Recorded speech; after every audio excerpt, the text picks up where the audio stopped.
Lance, Yeah, Danny. do you know the rule about talking about the Lost Boys when mentioning the greatest vampire movies of all time? No, Danny. Well, now you do. All right.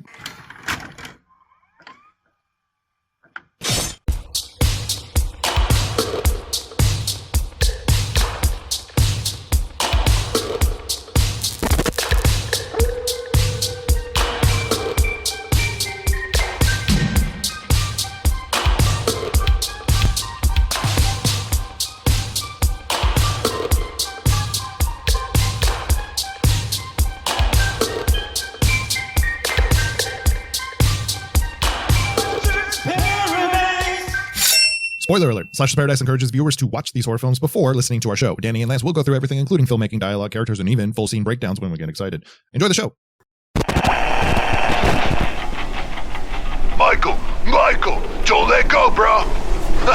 Just messing with you. It's me, the Paradise Slasher, hanging under these gnarly tracks just like the Lost Boys. Only difference is, if I drop, I'm taking somebody with me.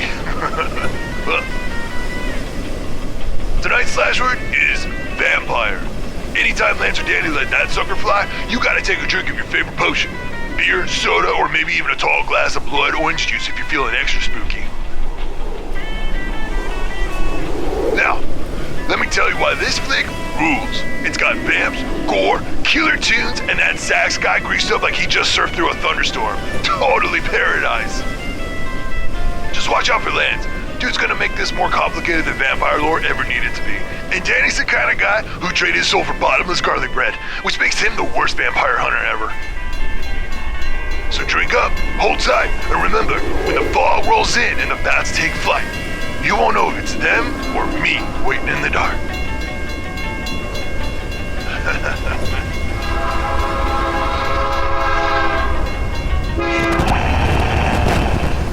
Welcome to Slash's Paradise, everyone. That's Danny, and I'm Lance. Welcome back to the Paradise. Greatest vampire movie of all time? Oh, I still believe. So do I. I definitely believe. This is another nostalgic turn for us. And where else would we be in the middle of the 80s covering a great horror film? Comedy horror film. Fantastic horror film, Lance. And I'm so glad that you said comedy in there because the truth is out there. And the truth is that this is one of the greatest vampire movies of all time. It is also one of the greatest 80s movies of all time. And yes, a scary vampire movie with comedy elements. And it absolutely works. Thank you very much. I never really thought of it as a comedy until probably recently. I just thought it was always 80s cheese. You know what I mean? Like, it's one of those movies that's always kind of on TV. And I just grew up with it. And it was just like there for me all the time. And it just felt like 80s cheese. I never really thought it was a comedy. And I was watching it this time. And I was like, there's a certain point in the movie where I'm like, oh, it's a comedy. It's a comedy. 100% comedy horror. There's some gory stuff in here. You know, flashes of it. Absolutely. There's a lot of good stuff. I had a brother, so I never had to cry, little sister. But I do still believe, and just don't make sure you get lost in the shadows when you're talking about the Lost Boys. Listen, I'm going to lay down the law right now. When a movie, especially from the 80s, starts with the cast, the credits, and it says in alphabetical order, you know that you're in for something because it's all, the whole cast is recognizable and is all up and coming stars. And that's exactly how this movie actually starts. The way they credit everyone is in alphabetical order. Yes. No. They're recognizable, I think, now. If you're catching it later in the years. But to the director's point, this movie, and this is a direct quote from him, was a cast of relatively unknowns. I kind of have to push back on that because, you know, when you're dealing with the names of like Corey Feldman, Corey Haim, Kiefer Sutherland, Jason Patric, that now these are like stapled names that have been in like so much stuff. But at the time when Lost Boys came out, Diane Wiest, who plays the mom, Lucy, was fresh off winning an Academy Award. So it's like there's some weight to it, but for the most part, the main characters are relatively unknown folks. Yeah, it's just when you kind of read about the behind the scenes stuff, it's like everyone kind of knew they had lightning in a bottle when they were casting this and the characters that they wanted and the roles that they had seen them in so far. So it kind of came through as like, these are all going to be big deals, you know, in the next few years. And they were, I mean, truly they were. Absolutely. The staple at the end of the 80s. Basically this whole cast pretty much. We got housekeeping to do as always. Danny, we do something here called Slash Word. You heard that at the beginning of the episode if you're listening. We also do something called the Pina Colada, and that's where Danny does his basic breakdown of the movie. Danny, give us our Pina Colada for The Lost Boys. The Lost Boys, and it is The Lost Boys and not just Lost Boys. So just make sure you remember that. Thank you. A recently divorced mother of 2 teenage boys moved to a coastal town in Northern California where they are to live now with her dad, the boy's grandfather. And it is a basic California town with a boardwalk on a pier and fairly unassuming and fun. However, there is a dark secret in the town of Santa Carla, California. And it is something pretty nefarious. We know it's the murder capital of the world, but how are people being murdered? Spoiler, it's vampires. And that's your Pina Colada. All right, thank you very much, Danny. The movie was released on July 31st, 1987. It was directed by Joel Schumacher, who we know from quite a few films. Screenplay was by Janice Fisher and James Jeremias. Sure. They wrote the story, which was completely different from the product that we got. And then Jeffrey Boehm was actually hired to do the screenplay. And Joel Schumacher kind of started to mix things up and turn it into the product that we have. We'll get to that in a minute. The movie stars Corey Feldman, Jamie Gertz. Hell yeah. Corey Haim, Edward Herman, Bernard Hughes, Jason Patrick, Kiefer Sutherland, and Diane Wiest. Budget was $8.5 million, pretty low considering, and the box office was $32.2 million, and it opened at number 2 box office. And I'll add another little tidbit to the data points here. It was, I believe, according to Kiefer Sutherland in the behind the scenes, like the top 5 of all time video sales back when videotapes, VHSs were a thing for Warner Brothers. So there it is. Quite successful. Quite successful. In your breakdown, you mentioned the town of Santa Cruz, which is where most of this was filmed. It's funny because in the opening scene, we see the Emerson family driving in, and we see the sign for Santa Carla. And on the back of the sign, it says murder capital of the world. The world. Santa Cruz in the 1970s was actually known as the murder capital of the world. There was 3 serial killers going off at the exact same time, over 28 murders in a 2.5 year span. So, and it was filmed in this location. So something to kind of keep in mind. It was almost based on this area exactly, which I thought was really interesting to kind of fit that in to everything. I got to tell you, Lance, when I moved to Southern California and Los Angeles in 2010, I, by that time, had very much watched the shit out of The Lost Boys. I knew it like the back of my hand. I knew that movie. I love that movie. Okay, folks, I'm just going to go ahead and here and say it.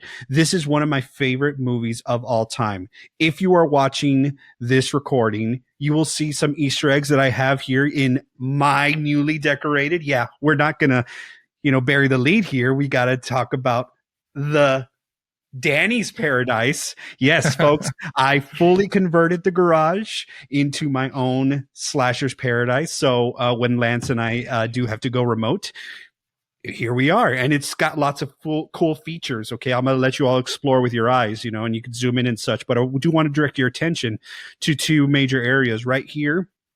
Behind my right shoulder are 3 pop vinyl figures. I'll describe them for those of you that are audibly listening. 3 pop vinyl figures. We have David and the Frog Brothers.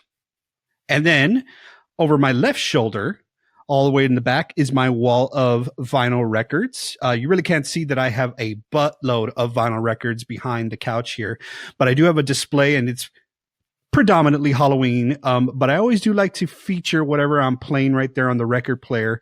And right there, you see the Lost Boys soundtrack on vinyl records. So I am quite the fan. I'm going to drop one more tidbit, Lance, before we continue. Is one Halloween, my wife and I went dressed up as the Frog Brothers. We were Edgar and Alan Frog. It was a lot of fun. We had the stakes. We had we went to a military surplus, and we were able to get the really good look, even the t-shirt down to the canteen and everything. Oh, the canteen is so clutch. Anyway, definitely a huge fan of the movie. All that to say, I wholeheartedly shit the bed when I got here to LA in 2010, because one of the first things you do when you move away from your family is your family's like, okay, when do we get to go see you? Right. So my folks were like here, like within months and stuff. And I took them to the Santa Monica Pier, and we're taking pictures by the roller coaster, and we're taking pictures on the pier, and I'm posting them on Instagram with something down there that says, yeah, cry little sister.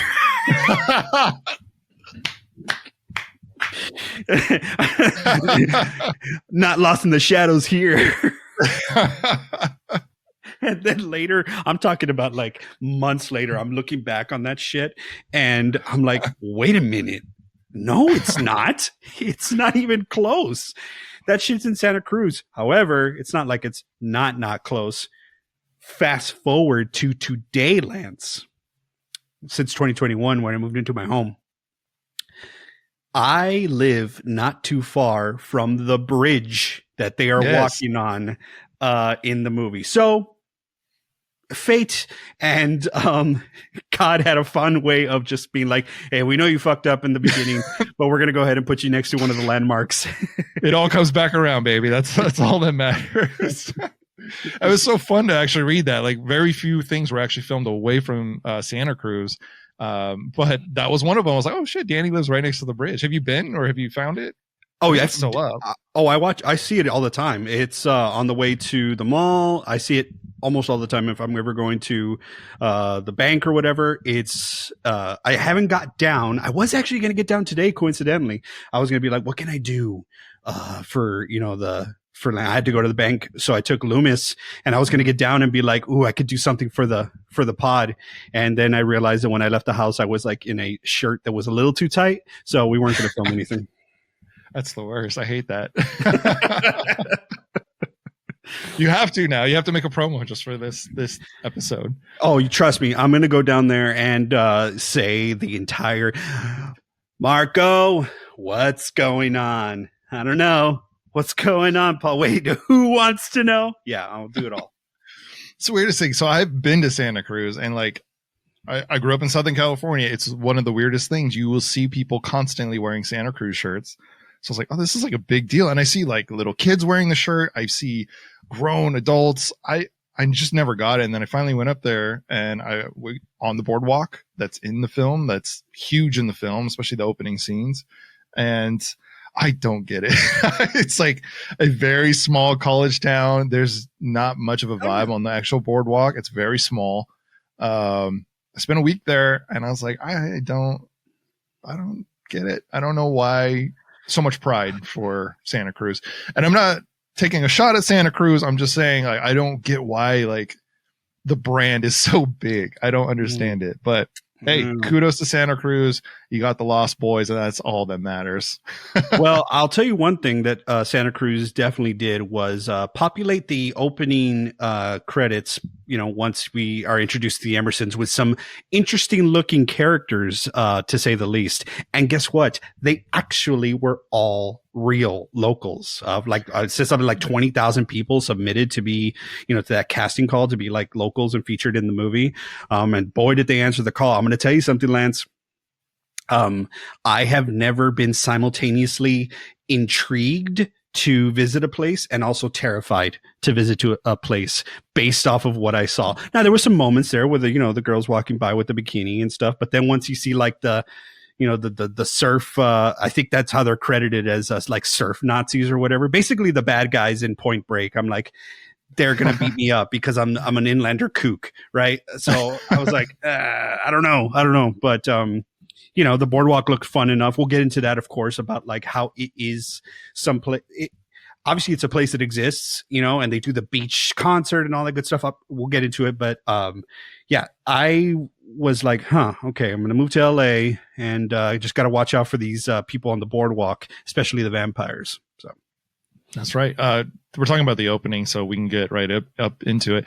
But I love the opening shot. It's the ocean. And it's that, well, it wasn't a drone back then, but it's that helicopter shot of water. And then you come up to the boardwalk and you see the lights, but it's at night. And it's such a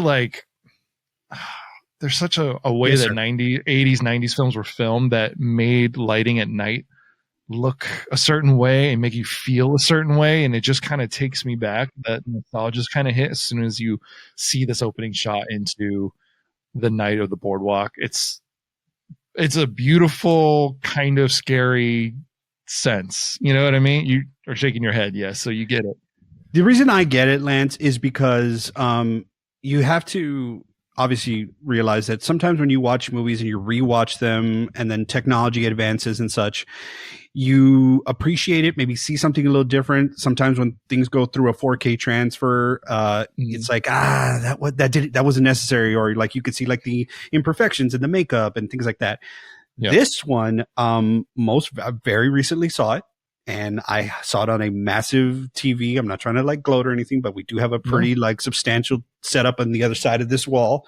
And it was in 4K. The ocean is just rich.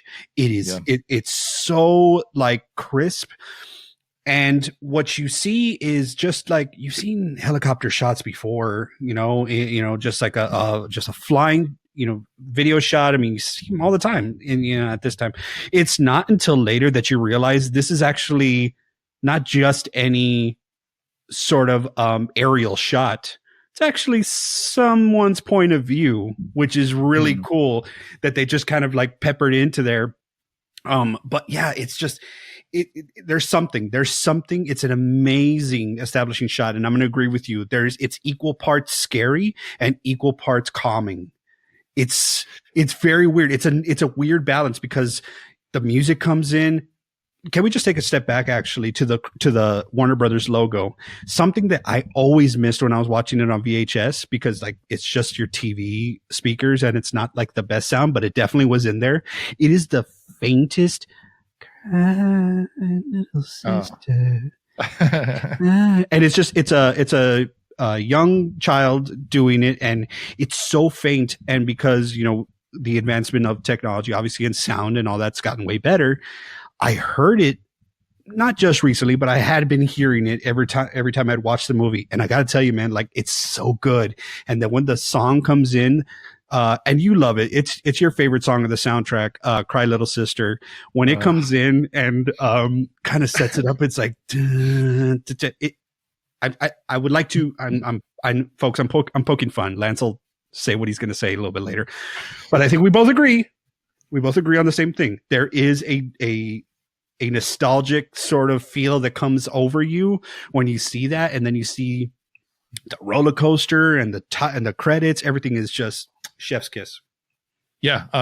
The music choice in this moment is atmospheric. It works with the film really well, actually. And like I said, we'll get back to the soundtrack a little bit later, but it does work. And it is this, like you said, calming yet scary. And there's another scene later on, which I have to talk about, and we'll get there. But it reminds me of my teenage transition, and we'll get there. But so we're introduced to the boardwalk, the characters, the vibe, and it's just like punk rock. It's rock. It's just like this really cool, grungy 80s vibe. It's like everything cool that you wanted out of the 80s. You know what I mean? But it's done in a way you're like, oh, that's actually still cool. You know, I still want to go there. I still want to be around those people. And it's just a party on the boardwalk. It's obviously the place to be in Santa Carla. Everyone's there. Literally everyone's there. I just love the vibe. I love the introduction of the city, of the people. You kind of mentioned like this almost like surfer gang element, the surfer punker gang element is already established right away. We meet some interesting characters that are our main characters. And they look rad immediately, like you said. Oh, yeah. Look, as soon as I saw Kiefer and crew, that's not what I'm going to call them, all the time, but it is Kiefer Sutherland leading the rest of the motley crew, but it's David and Marco and Paul and Dwayne. Yeah. Okay. The 4 hero shot in this one. I mean, the 4 folks that they are focusing on the most, I said, man, what an awesome, cool looking hair metal band, because Kiefer is definitely the front man. His shape of his head is so fucking aerodynamic. I'm jealousy. Hey, Jealousy by Jim Blossoms. I am that, because let me tell you, dude, he comes in and oh my God, Lance, I know you know about blonde hair and such, right? I wasn't, I don't have blonde hair. I never had any sort of like fair hair growing up. None of us did, okay? We were all just brown-haired people. And whenever I see blonde people today, there's the sun kind of like, makes it darker or whatever the case. This man, Kiefer Sutherland, at age 18, came straight out of the goddamn blonde factory. He is the blondest blonde hair, spiked mullet, and it works. Okay. If you say, I'm going to sport a spiked mullet, we were like, dang, okay, baseball player, I don't know, trucker, whatever. No, he's an awesome looking young vampire, cool trench coat looking motherfucker. Like, he pulls it off perfectly. I don't think anyone has pulled off a mullet quite as well as he does in this movie, and it is just a thing of beauty. And it like you said, it works for his entire vibe. You're kind of enthralled by him. You feel in danger when he's around. I'm in danger. And truly the entire crew, and immediately they clash with the guys that you're like, oh, those are the bad guys, like those are the you're like, oh wait, who's more dangerous right now? I don't know. You're establishing both as very dangerous people. And so much so on the carousel, they actually have an interaction. Security gets involved, takes, Keither, who is named David. I'm going to start calling him David on this. David. That's David. The character's name. Pulls him back, and he's just calm and cool the whole time. Like, all right, let's go, boys. Like, we're out of here. I think it's also that, they get into that scuffle and everyone's just kind of like doing like the, stereotypical thing. You push around, push. Hey, get off me, man. Get off me, man. Kiefer's choice is to, first of all, he has gloves on, black gloves. His choice is to, right? He has black gloves. I might be making that up. Yeah. I think he does. And he does. And he grabs one of the guys by the face. That's a power move that young kids don't do. Someone who is living well beyond their years, like an old soul, someone who is just not what you're seeing on camera. That is a move that like kind of reminds me of Bane in The Dark Knight Rises, kind of like when he puts his hand on the guy's shoulder and he's like, do you feel in power? Or whatever he says, right? Just think of the analogy, right? It's like ultimate like power move. But yes, David's just like the leader, and he's got aura. He walks in, he's got major aura, and he lets this kind of portly security guard just kind of sun him, and he kind of laughs it off. He's like, all right, boys, let's go, like you mentioned. So yeah, it's without saying it directly, you're already like introduced us to who the big dick on the boardwalk is, basically. Exactly. Yeah. And again, it's like, okay, like a lot of times you play on familiarity, but right away you're like, oh, this is the guy we got to watch out for. And it sets up this, okay, that's who we imagine is going to end up taking the security guard out in fantastic fashion. Just like scary. There's no comedy yet. Like, there's no comedy yet. The boardwalk's closing down. I don't know if it's you, dude, but like shutting down public places are kind of terrifying to me. Whenever like you're the last person at school, like, you know, school ends and the sun and you get to go home.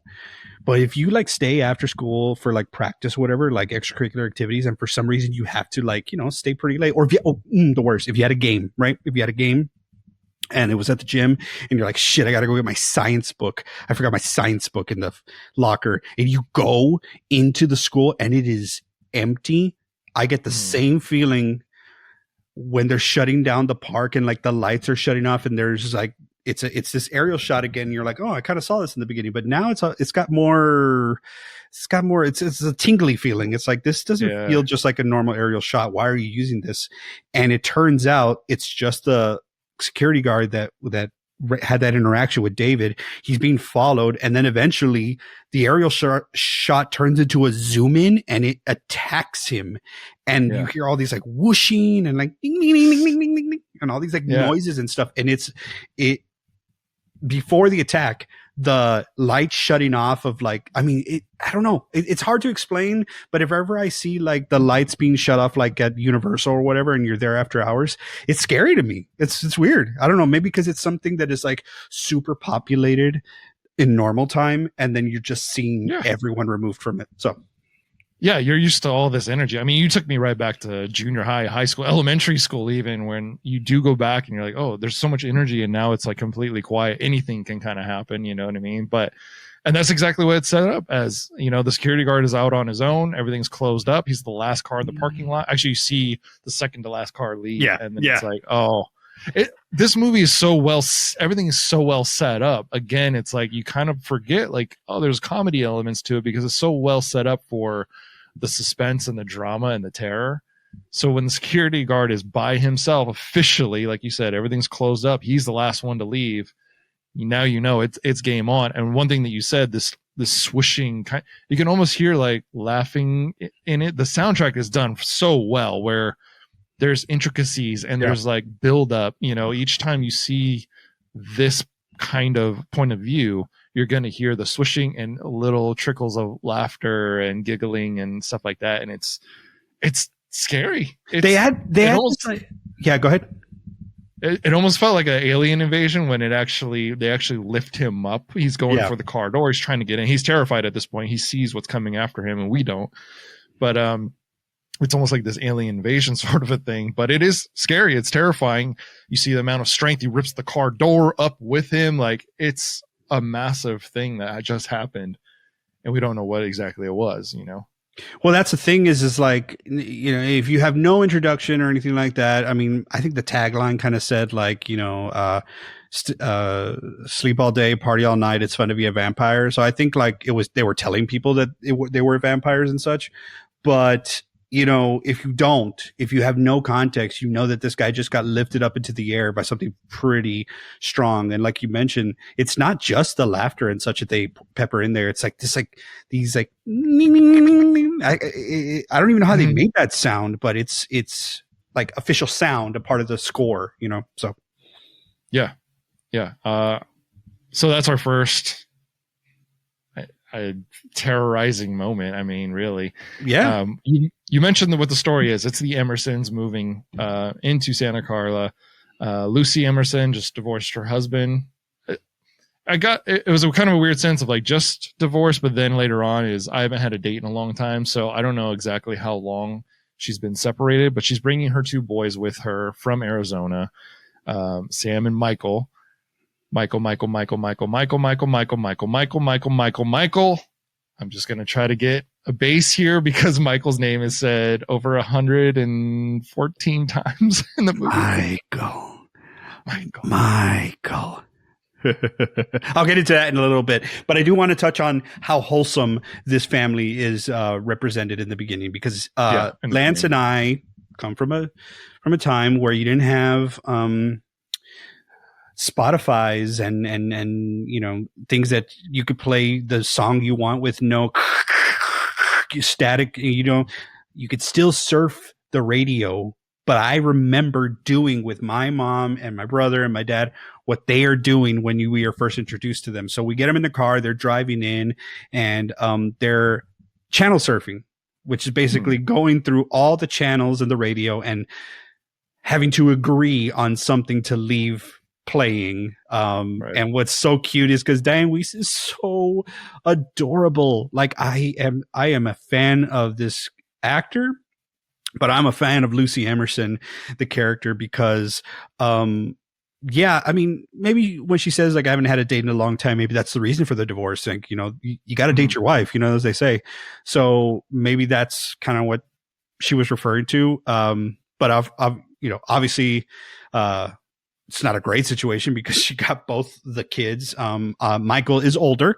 He is, this is the benefit of actually the deleted scenes.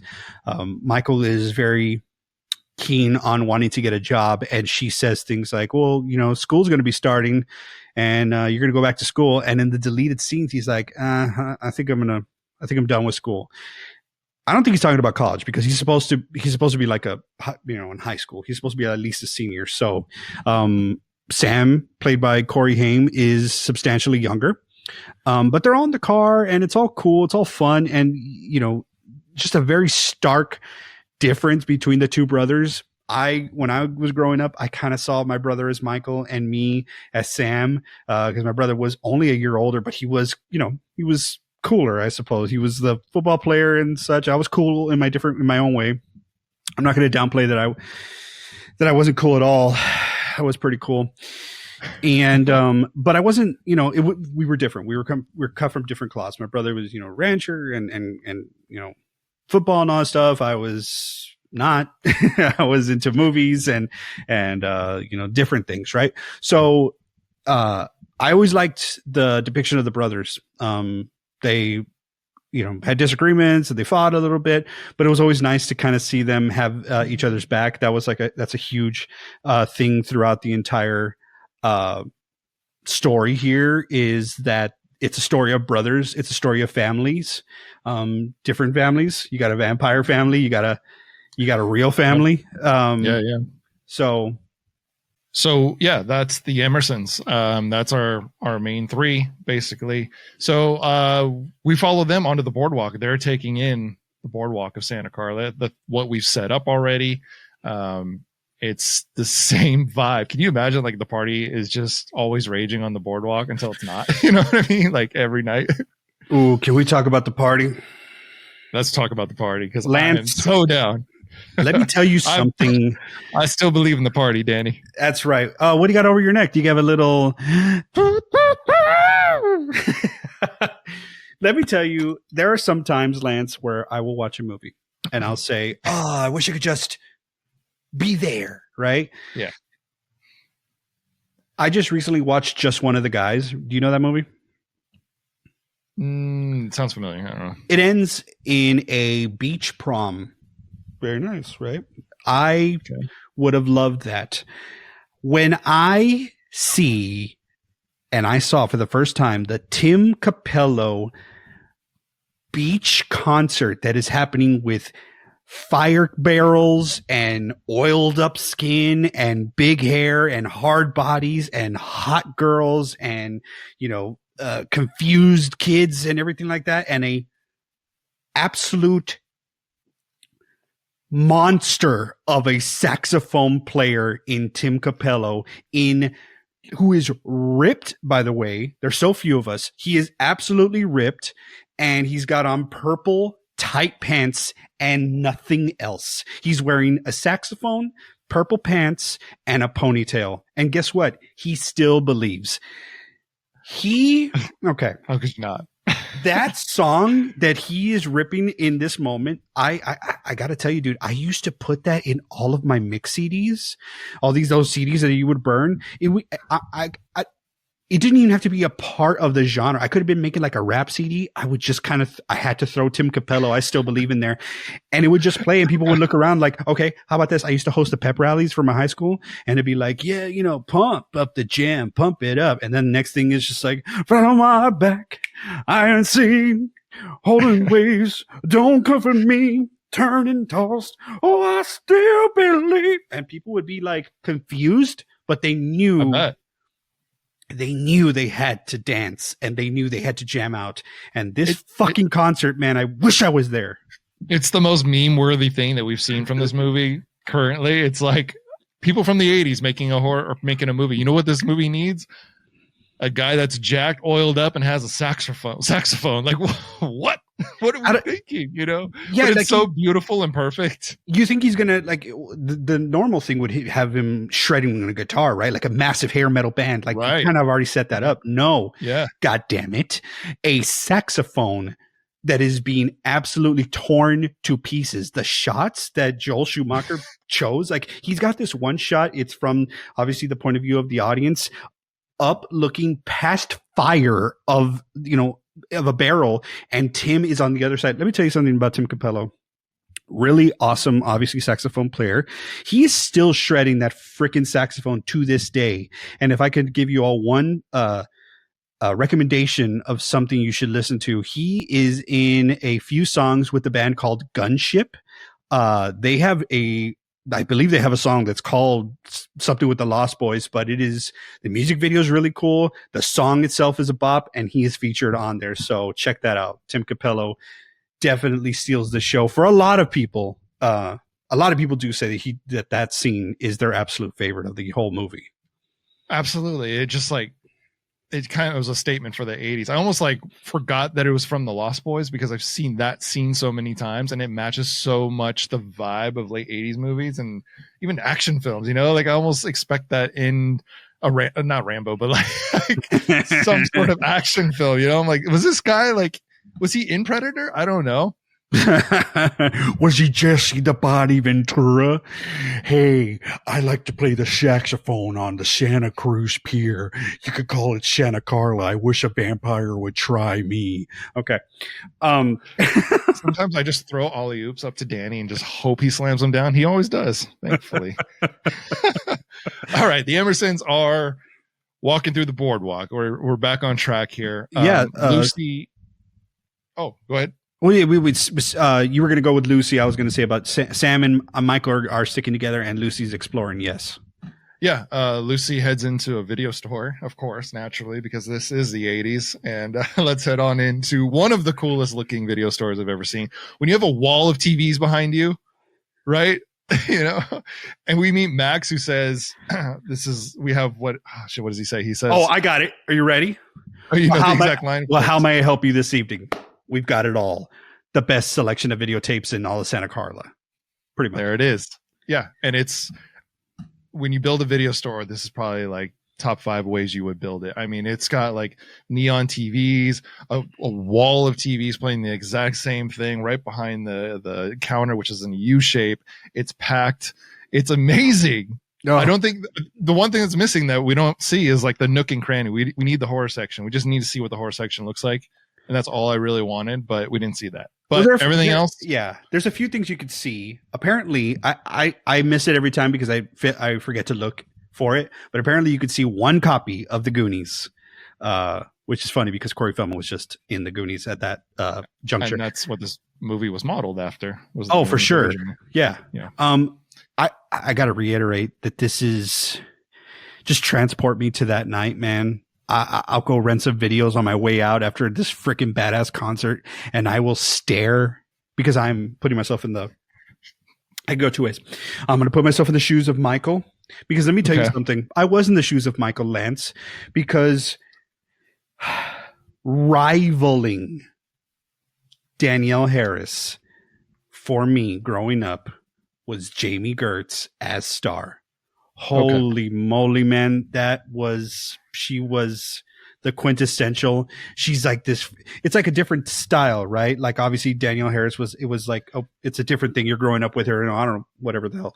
But the point of Jamie Gertz is like, she is interesting. She's like weaving her way through the crowd. It's kind of slow-mo, but it's not. She's almost just like kind of floating. She has big hair and she gets into a vantage point to watch the concert. But what I love is what Joel Schumacher does. He has the shot on Michael, and when Michael notices Jamie, he pans with Michael's like just natural movement to follow Star, basically. And I don't know how to explain the shot. It's almost like doll eat or something like that, but it's like he's here and then it goes here because Michael's head moves and he is locked on this girl. It is a really cool shot, and Star notices Michael. Michael notices Star, and it's one of those moments, man, when you're there and you're like, you could put yourself in those shoes. You're like, I don't know.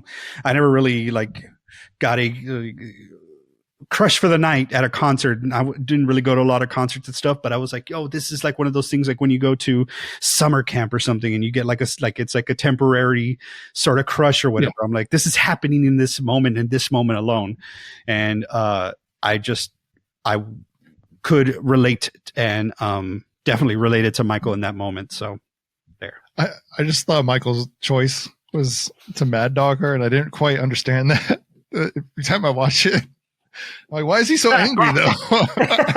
I don't know why that was the choice. I never have tried to get a girl to notice me by like looking like I'm mad at her. Yeah. For those of you who are watching, this is exactly how it goes. He's like, then he sees her, and then he follows her, and then just stares at her, and she's like kind of just enjoying herself and dancing. But I think his choice there, Lance, is to say, all these other idiots may be hitting on you, but I am serious. And you could see that in my eye. Sure. Yeah. Poor Sam's just there like rocking out to I Still Believe, what I mean? Like he's like, what the hell's going on? I want to then say on the other flip side of that, there were parts of me that was definitely in the Sam camp, which is like, let me just go and do my own thing and go check out the comic book shop. Right. And he kind of goes off on his own, finds the comic book shop. I love that each one of them found their interests that kind of, this is their lane for the rest of the movie, basically, is Lucy finds Max, Michael finds Star, and Sam finds the comic book shop, which leads to the Frog Brothers and learning about the history of Santa Carla and vampires. And I want to know about your take on Edgar Allan Frog. You caught it. Yes. Edgar and Allan Frog. Yes. The Frog Brothers. So we are introduced to Jason Patric as Michael, Corey Haim as Sam. We are now going to be introduced to Jameson Newlander as Alan Frog. Mm-hmm. Yeah. And let me just get this right. Sorry, folks. You all count on us to bring you the hard hitting stuff. So we want to make sure that, and I got it right. Hell yeah. So yeah, Jameson Newlander is Alan Frog, and the other Corey of the two Coreys, Corey Feldman, your friend and mine, Mouth, and Tommy Jarvis is here as Edgar Frog. This is a departure from every character that we have seen Corey Feldman play. To his recollection of the whole thing, he came in and he read it in a specific way, and his homework from Joel Schumacher was to watch a bunch of Rambo movies, watch a bunch of Chuck Norris movies, put those in a melting pot and come back. And that's why you hear him say stuff like, we're destined for a higher cause. We're fighters of truth, justice, and the American way. It's right here. It's justice. It's Stallone for sure. Yeah. So he took that homework to heart. Like he really went for it. Yeah.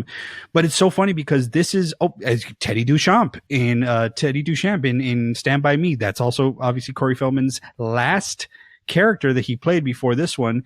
And bite shit, Choppy, eat shit. Like that's where his voice was. And now he's like, where's Nosferatu? It's like, oh shit, Donatello's here, like it's I absolutely love the Frog Brothers. Obviously it's hilarious that they named them Edgar and Allan after Edgar and Allan Poe, but they're just running this comic shop for our folks. It's just a cover, because they say, and you want to know something, Lance? Because of the comedy elements, because it's Corey Feldman, because of the age of these two, when they're saying that they're fighters and this is their cover, and I'm reacting the way Sam is when they're telling them all this stuff, and they're like, have you noticed anything strange about Santa Carla? I'm like, get the fuck out of here, guys. You're not telling anybody. Nobody. I don't believe you. That was my initial like, okay, whatever. Like, maybe they're gonna be tasked with fighting vampires later, but I feel like they're gonna crumble in the face of it. Fast forward, obviously, spoiler, we're going to get there, but they're the real deal. And I think that's what's so kind of charming about it, is that they back it up. They're not pussies. They are young, but they live in Santa Carla, so they have to be ready for this shit. You know what I mean? It's funny because the breakdown, like Sam has a little flamboyance to him. He's very colorful 80s. Everything about him is very colorful. And he comes into this comic book shop and they're in their camo and just kind of ready for vampire war. But it's like Sam's from Arizona. This was like always the stereotype of the LA kid goes to the small town. But back then it was like California was just everything in California is LA. You know what I mean? So it's just kind of funny how the Arizona kid come in and be like, whatever, guys, like, you like my look? Like, it's pretty, what does he say? It's pretty cool, right?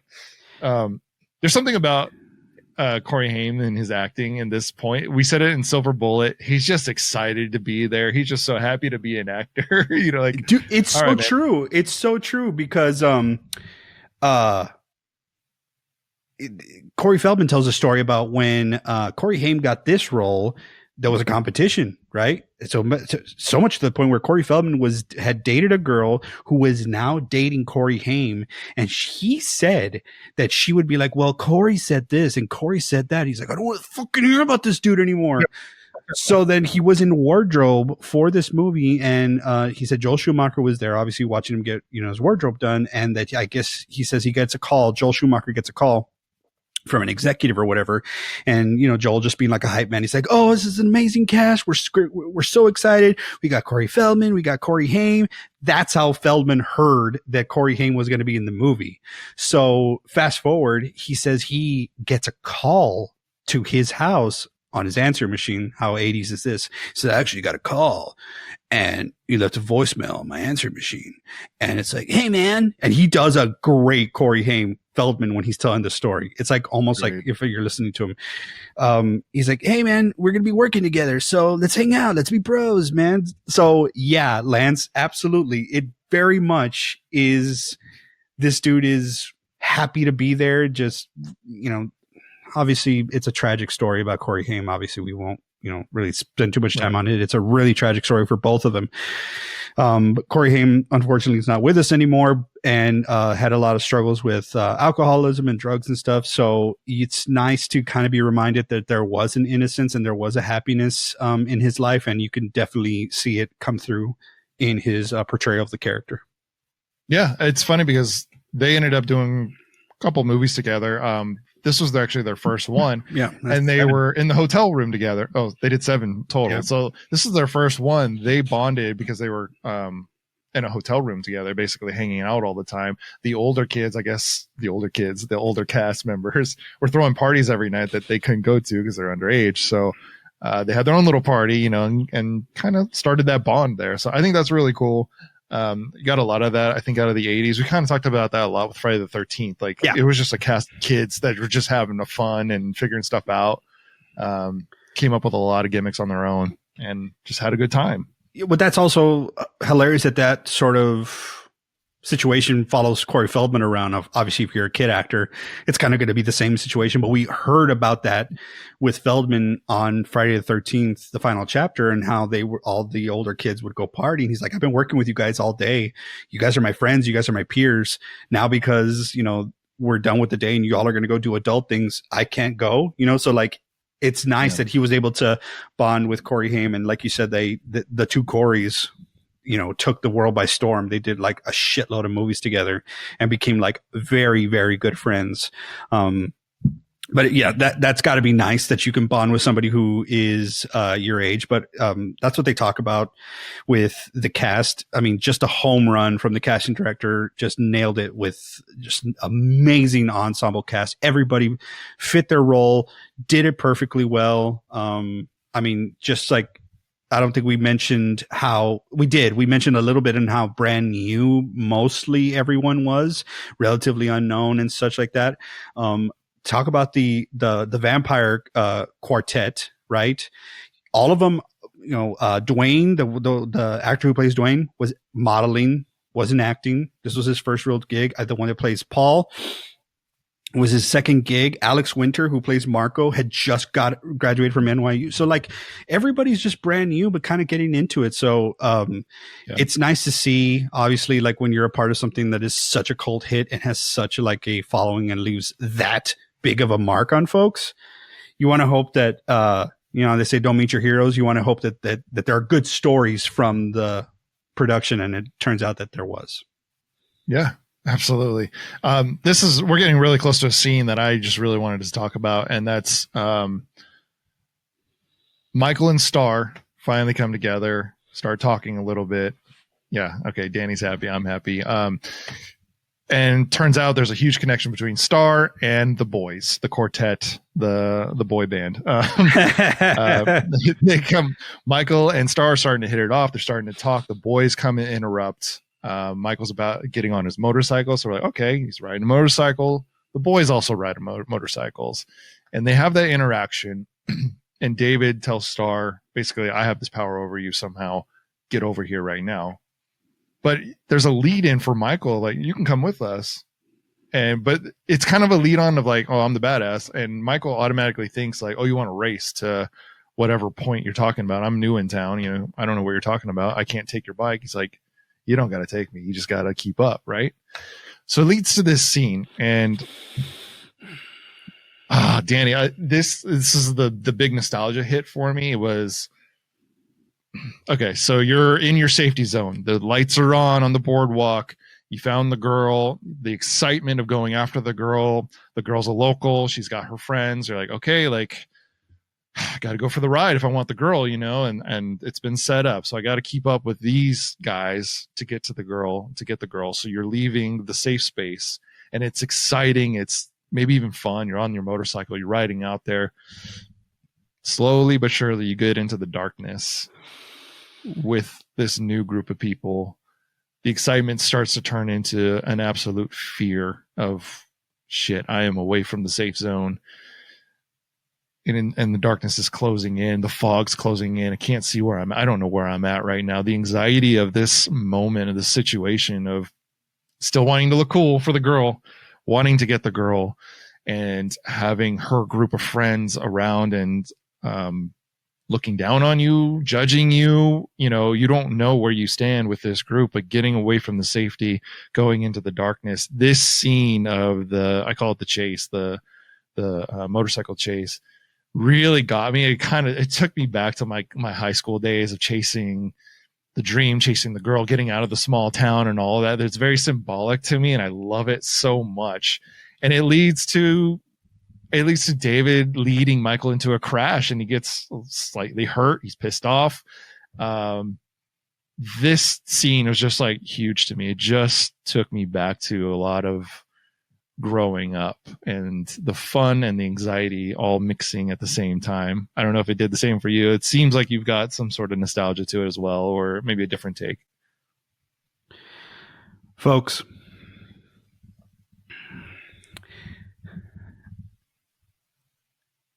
I could let Lance read the notes that I have here to my left, and he would have said exactly what he just said. I'm not even joking, man. When we go watch this back, you're going to see, it's like, I like to, I'm a little bitch and like to get emotional and stuff, but screw it. I'm a dad now, so I don't care. Right.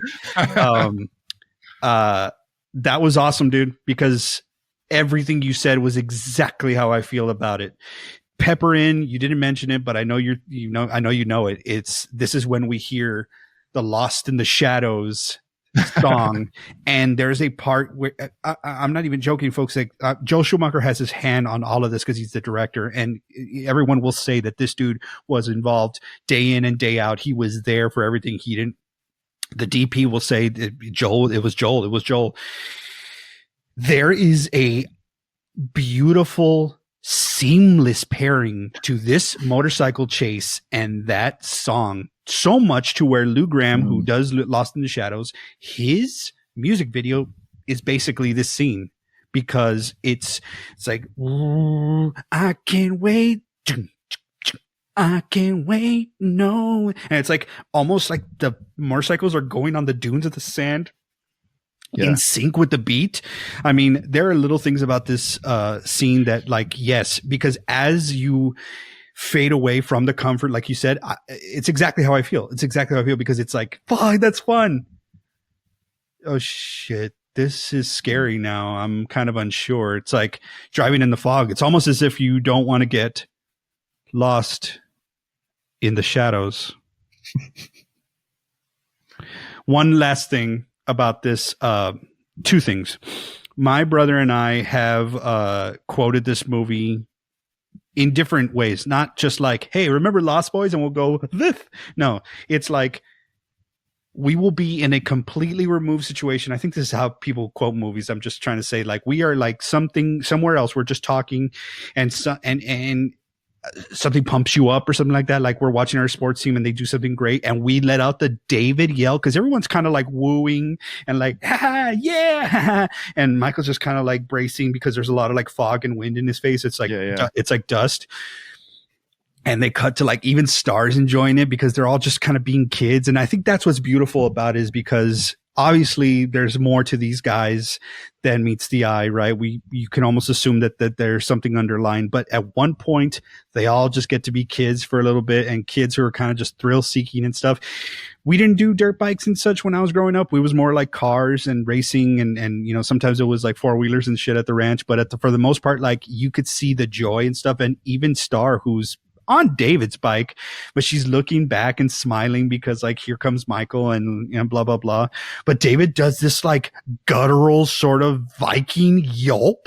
He's like, "Row!" You know, and it's like, I think it's just when they cut back to it, but my brother and I will do that all the time.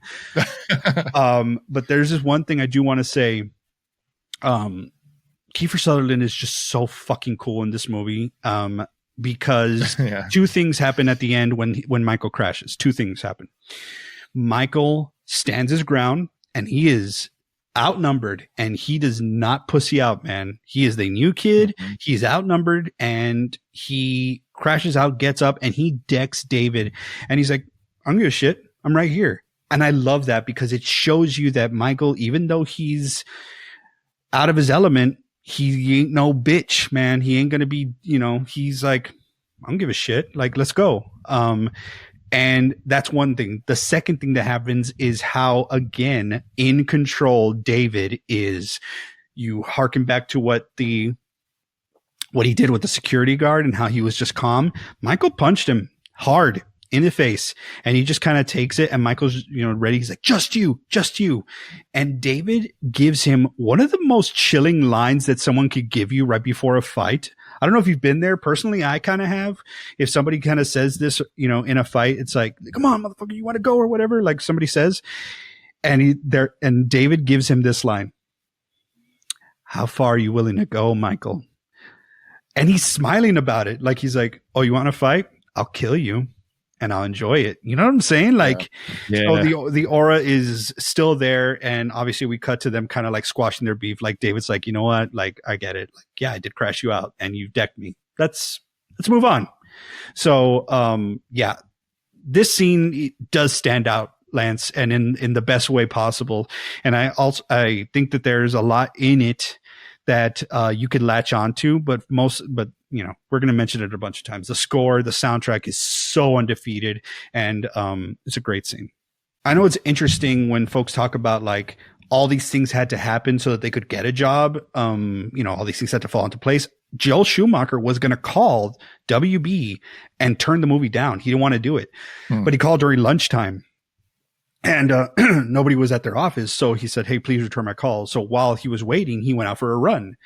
And while he was running, he started saying things like, well, you know, okay.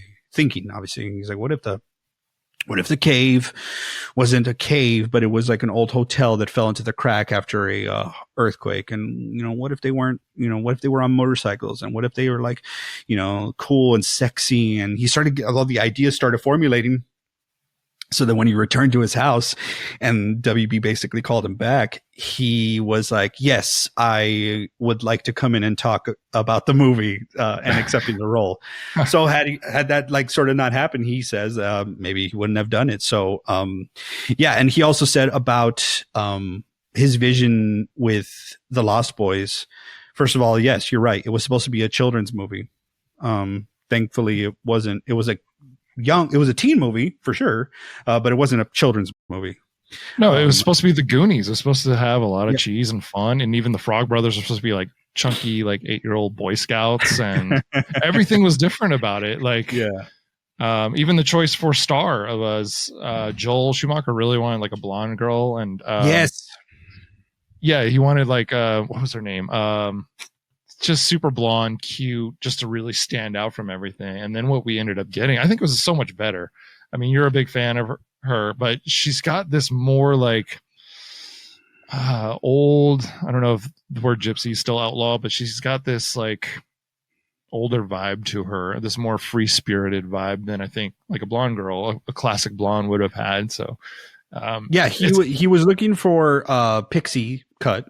That's what he said. He was looking for Tinkerbell. That's what he was looking for, right? Like that's what he was looking for. And he said that it was actually Jason Patrick who had been in a play with Jamie Gertz, and he was the one that turned, Joel onto it. So he's like, if it wasn't for Jason, I would have been still looking for this thing that I was never going to find. It just wasn't right. And you're right. Gypsy actually was a vibe that they were trying to convey. So nailed it. Well, it kind of works, especially like the jingling that you hear. Like it can kind of hide in the chains and stuff for the punk, but if you really look at what they're wearing, it's like there's some older stuff on them. You know what I mean? And I think it's kind of hinted, or is supposed to be hinted at later on. You kind of mentioned the hideout. Like everything in this movie was just done to look so cool, and I think it still is. You know what I mean? The hideout for the boys. They actually established the story of the San Francisco earthquake and the hotel kind of crumbling down. And so they have this cool hideout. It's still cool. Like I would still go there and be like, there's definitely vampires living here. I'm definitely getting the fuck out of here. You know what I mean? I got to say something though. Something that we didn't mention, but it's one of the best songs that is covered in this movie is People Are Strange. Yeah. Jim Morrison. Okay. But Jim Morrison is in the cave on a poster, but you don't hear the cover of The Doors of People Are Strange. This is another band who covered the song. Mm-hmm. So when I was growing up, I only knew People Are Strange from The Lost Boys. So when I finally heard, yes, I know. Some South Texas, it just wasn't my thing, right? I had hippie parents, so I knew Jim Morrison very well. Were you this close to being named Moonchild or something? Pretty much. But so that was it. I found that interesting. I'm like, wait, so you're going to put Jim Morrison in the cave, but you're not going to get the actual People Are Strange from The Doors? I gotta be honest, this is going to be kind of sacrilege. I prefer the non-Doors version of People Are Strange. It might just be nostalgia. But anyway, that I always find that kind of interesting that they feature that he's basically in there, but it's not that cover. What I love about that, there's the scene when they introduce the lair, basically is it's a mind trip. Michael takes a drink of what is blood, and starts his transition into becoming the vampire with the boys. As one does. As one does. But the way it's shot is like this mind trip. And there's a shot in there where there's like 3 little shots kind of blurring together, but Jim Morrison's face is right in the middle of it. It's just like a mind trip to me. I'm like, oh, this is Jim Morrison. This is the trip that he always went on. You know what I mean? It was like filmed so cool. I got to say something, man. You talk a bunch of shit. My reputation precedes me. Look, y'all, I don't want to talk a bunch of shit, but I am going to say this. one of the things that does get featured a lot, I saw you. One of the things that gets featured a lot in any sort of like art installation or any sort of like haunt that happens around here in LA, people like to harp on the food moment of, you know, when they get Chinese food and David fucks with Michael's head and makes him see maggots, makes him see worms. But this is before the trip because he has to drink David's blood. All right.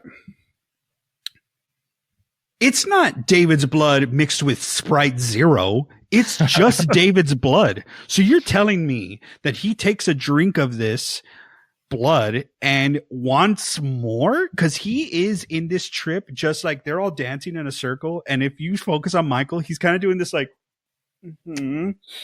sort of like dance. And here's the thing about Michael. Everything changes when he gets the leather jacket on the boardwalk. He's got the leather jacket. He's got the white shirt. This is kind of me kind of trying to be there a little bit.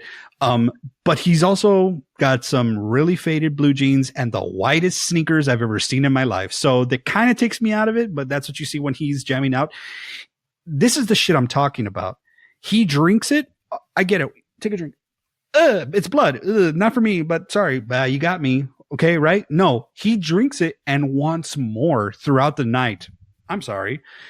Did someone change what blood tastes like? Last time I tasted blood, it's pennies. So you can't convince me that tasted good and he just wanted to drink it all night. So bullshit. Sorry. It's kind of funny because you played on how Michael's out of his element. Star tells him it's blood. He's like, yeah, right. It's just fucking swigs it. I think that's supposed. There's a lot that's like alluded to in like vampire lore. It's supposed to be like, well, it's vampire blood. So once you have a taste, you want more of it, right? I don't know. Yeah, you're right. I mean, this is your favorite movie. I'm defending it now. So I didn't say it was my favorite. I said it's one of the best vampire movies of all time. Because if you want my favorite vampire movie, look no further, senor, than right over there. It's hard to make out. But wow, as I was pointing at it, it kind of got like the light came up. Yes. Yes. Fright Night is my favorite vampire movie of all time, but this is very close. They actually do alternate. I'm going to be honest with you. Like there's a lot of important things to me with this movie. A lot of like nostalgic stuff is attached to this movie for me. I love this movie, but I just have a problem sometimes with the rules. I knew that. We got rules around here. Look, when I tell you that this movie is very important to me, Lance, let me just say that I obviously used to be a teacher. And one of my favorite things to do was, you know, say things that went over the kids' heads. It was my favorite thing to do. You got to introduce rules. You have rules in a classroom, right? So I would come in and just go, rules. We've got rules around here. My brother does it to his kids. When my daughter grows up, I'm going to be saying it. It's perfect. That's grandpa talking to the boys when they first moved to his house about the rules of his house. So that just to say there are some rules, vampire rules that not every movie follows, right? Some movies will be like crosses don't work. Some movies will be like garlic doesn't work. And some movies apparently will say the blood tastes fantastic. There was a new rule in this one that I didn't know, which was vampires glow in the dark. I've never heard that ever. Have you?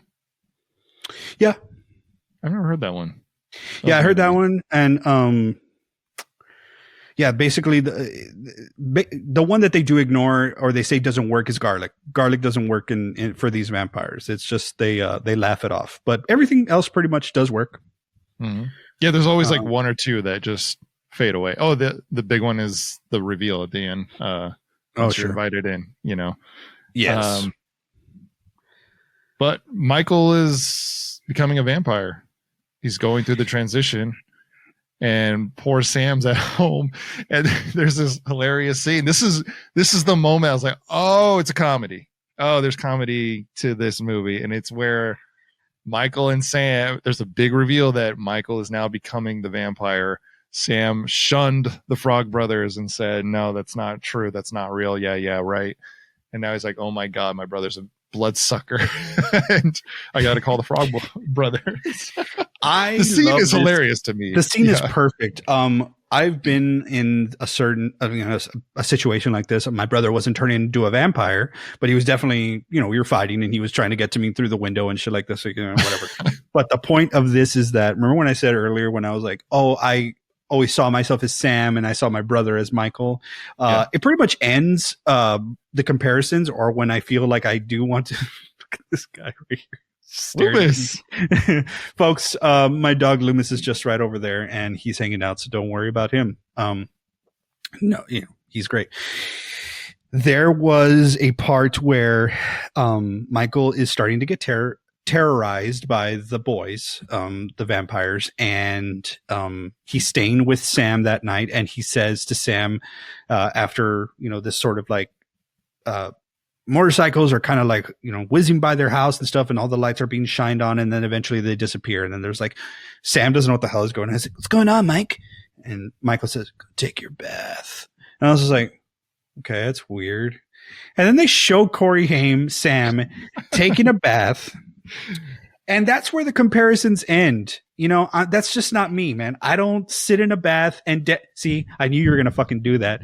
You're like, are you sure? That seems like it would totally be you. I love that scene because it is such a stupid, ridiculous choice to just be singing. I don't know if you've heard the rest of that song, but by the end of it, he's like, I'm a lonely frog. I ain't got a home. This song is like very weird, but Sam is just like in the tub. And I think, you know what it is? I think the reason that I didn't relate to Sam anymore is because he fit in the tub and I don't fit in tubs. What? This felt like a contractual thing for Corey Haim. Like, we got to have one cheesy scene of Corey Haim. I don't know, put him in a tub, but he's got to be singing. It just felt like such an out of place Corey Haim moment for the 80s. I don't know. That's how I felt about it. Maybe. It made me laugh. It was very funny, but let's just also maybe it's a nice segue because I already mentioned my wonderful hound protector who's got his eyes on the door. This is, folks, not the first time we're introduced to, but definitely one of the biggest action sequences of one of the two major hounds dogs in this movie. The wonderful, beautiful, amazing Nanook. Lance, can we talk about names for dogs really second? Please. For a quick second. Have you ever heard of that name? No, I have not. What a unique name. It was so perfect because you look at the dog and you're like, I've never heard the name Nanook, but that dog is Nanook. It's perfect. So while Sam is taking a bath, Nanook is sitting there guarding him. Even though Nanook is the family's dog, it's obvious that he and Sam are the ones, right? They're attached. Michael, as you mentioned, is changing into a vampire, and it looks like he's gonna give in to the thirst, makes a charge for Sam, who's woo having his good time in the tub, decides to dunk himself to go under the water to like wash off the soap. And Michael's got the look in his eyes. You got lust in your eyes. He's got the, not lust, but he's got the like, I'm going to kill my brother. I'm going to kill him because the thirst is taking over. I don't want milk. I'm going to drop it on the floor.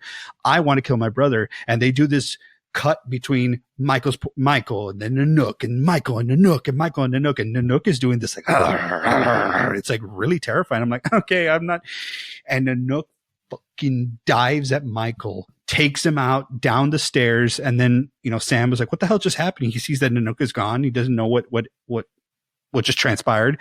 Puts on his robe, goes downstairs. Michael's bleeding, and I love this part because Michael is very much injured, and Sam's like, Michael, what happened? And Michael's like, Nanook. What about Nanook? What'd you do to my dog, you asshole?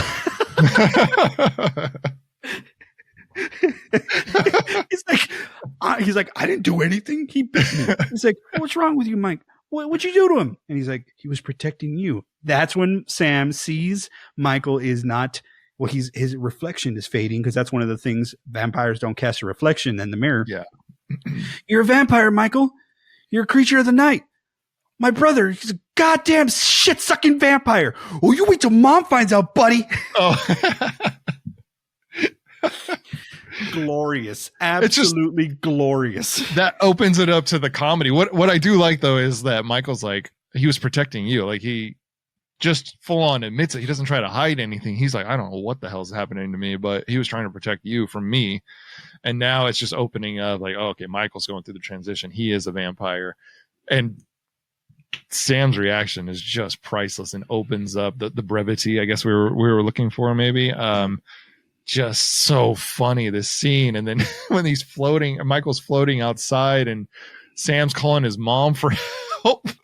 But that's a classic brother fight moment.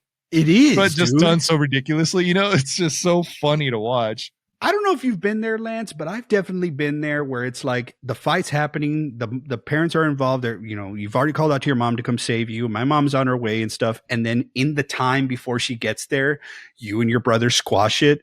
And it's this thing like, let's get on the same page. Let's get our story straight. Okay. I'm sorry for hitting you, but let's say that we were just, that's what this feels like. It feels like in that moment because, Sam finally like says, I'm gonna let you in and stuff. And oh man, the desperation in Jason Patrick's voice. Yeah. When he's like older, but he's scared. Like he's obviously scared. And like Sam could see that. He's like, shit, that's my brother. And I love that because like, I only have one brother and we're very, tight and stuff. And like we fight and all these things, but there's a scene and a line that Sam has that like I always remember because it's like, yeah, that's brothers in a nutshell. When he's like, they're gonna find their way to go like start to kill some vampires, and Michael's very weak because he's in the sunlight and he's telling Sam he doesn't want him to go down into the cave. He's like, look, Sam, if something happens down there, I'm not going to be strong enough to protect you. And Sam kind of looks at me. He's like, well, maybe this time I'll protect you, bud. Even though you're a vampire, you're still my brother. I'm like, aw, come on, man. There it is. Bring it home. There it is. Because that's true. Like, yeah, he's a fucking vampire, but it's your brother, man. You got to try to help him out. So I do like that part. And, poor Diane Wiest hasn't had a nice date in a while and apparently is starting to draw the interest from one Max who owns the video store. They don't hit it off right away, but yeah, it's obviously a thing. Max is interested in Lucy. So yeah. And after Michael's made the discovery, Sam has made the discovery, Michael's a vampire. Vampires are real. He goes back to the Frog Brothers for help. And of course, there's a ray of light to get his brother back without killing him. Because the Frog Brothers say, just kill him, man. just kill him. Your brother. You'll feel better. Yeah. That's it. Okay. But because they own the comic store, they were able to give Sam a comic book, Vampires Everywhere, which is actually a real comic. And in there, Sam Sam read about it. It's like if he hasn't made his first kill, he being Michael, he hasn't made his first kill, all you have to do is kill the head vampire. All the other vampires will return to normal. Yeah. So that's the plan. They got to find out who the head vampire is, and they obviously think, well, what we're all thinking. It's David. It has to be David. He's the leader. He's the guy. So kill David. Michael will be all right. Right? Not so much. Yeah. So first he thinks it's Max. I don't know why, but he thinks it's Max to start. So that happens because when the date's ruined because Lucy leaves, the next day they go to Max's house to apologize, that's what Lucy says. She's taking some flowers. Yeah.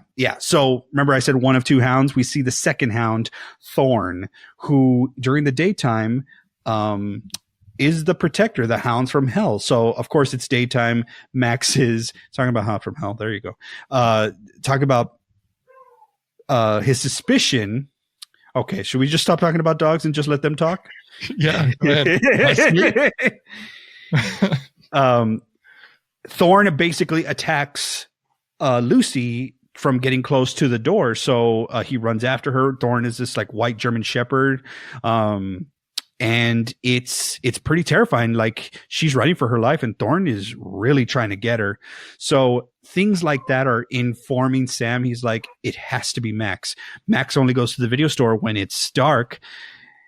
The hounds of hell, all these things are adding up. He's like, it has to be Max. So the Frog Brothers say, we'll check out Max. So because the date was ruined, they decide the date for Lucy and Max should be part 2, she's going to cook at her place. She invited Max and Sam. I'm going to tell you something, dude. There is a lot of awkward moments in this movie, or maybe not awkward moments, but I'm going to tell you, if there's one thing that I will always say will kill me inside, is if you invite someone who wasn't invited to a function, a dinner or something like that, and the person calls you out on it. So when it's a planned dinner for just Lucy and Max, Sam shows up with the Frog Brothers and he goes, "Mom, these are my dinner guests, the Frog Brothers." And she goes, "Oh, I didn't know you were having guests." I'm like, this is awkward. I can imagine myself being in there and I'm like, "Hey, Mom, I'm inviting people for dinner." And she'll look at me like, "I didn't make enough." Right? That's usually what it is. Like, "I didn't make enough. Right. I didn't know you were going to bring frogs," whatever the case. Right. I do like that part, but it's all because Sam and the Frog Brothers are going to test to see if Max is the head vampire. But we already kind of mentioned this. Anything they do to Max in that house is null and void, because apparently if you invite a vampire in, it renders you powerless. So they throw holy water on him. They put garlic in his spaghetti. He has a reflection, all these things. They're striking out. So they're like, "Fuck, we're wrong about Max." And it turns out it was all because he got invited in. So yeah, that's what happens. By Michael. Yeah, of all people.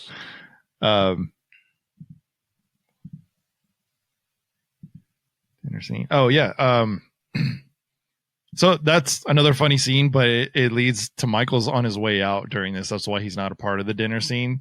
And he goes out and he's brought out by the boys again. And there's a scene where they're in this tree, and the way it's lit and everything is just, it's what's referenced. It's in every trailer. It's in every teaser about the movie. This crazy like oak tree that is uplit by this amber orange light. The boys have taken Michael to this beach party for his first feeding, his first kill, to become one of them. They said, "The initiation's over, Michael. Now you're one of us. Like, now you've got to feed."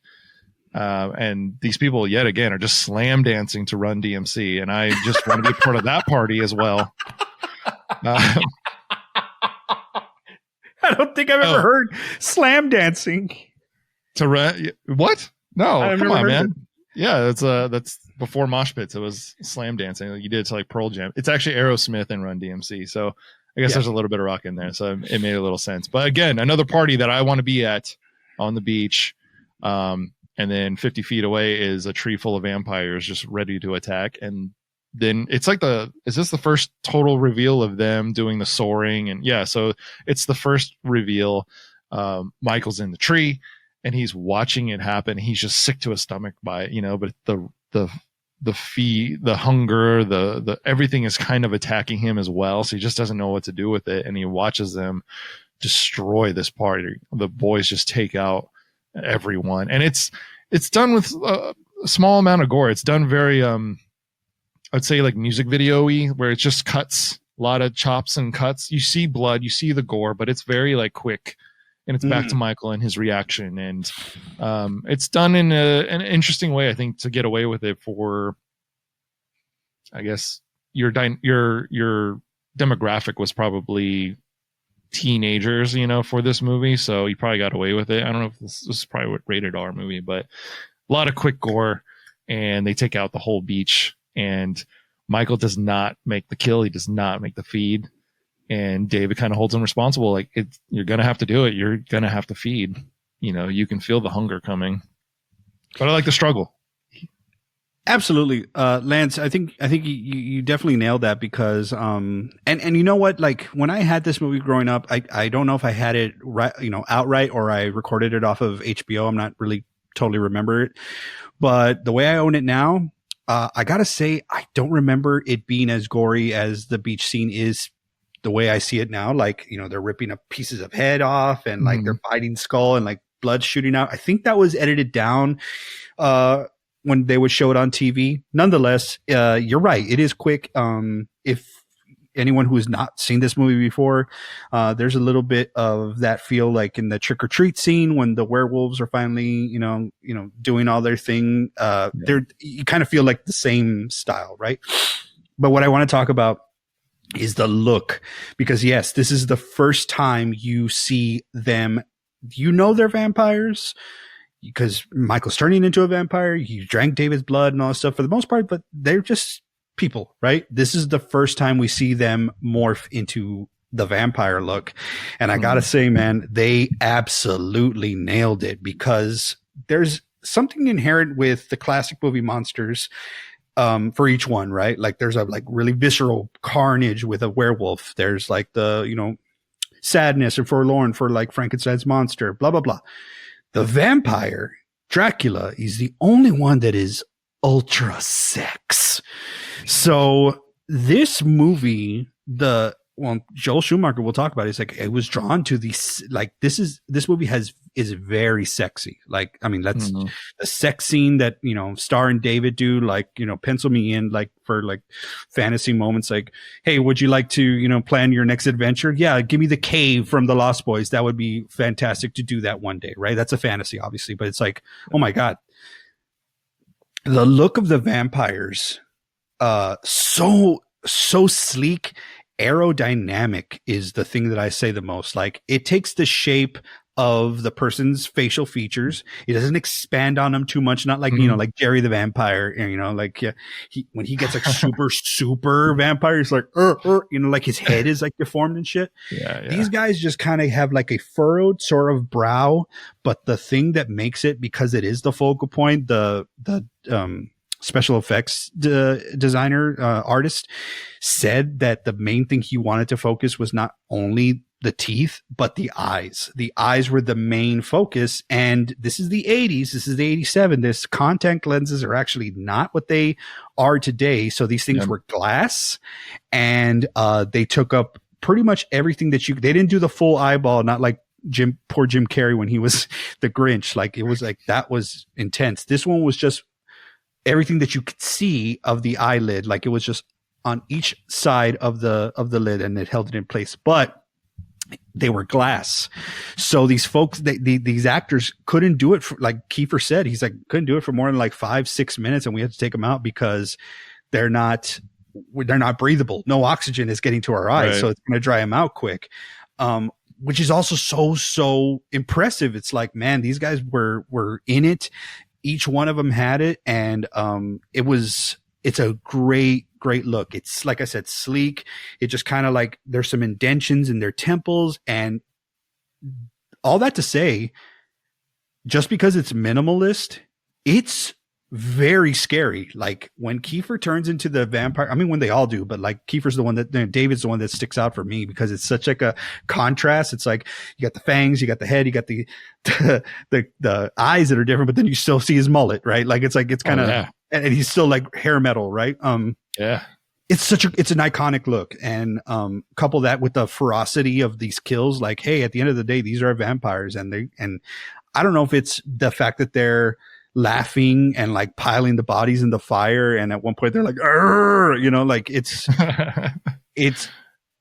I'll say this about the Lost Boys that I love.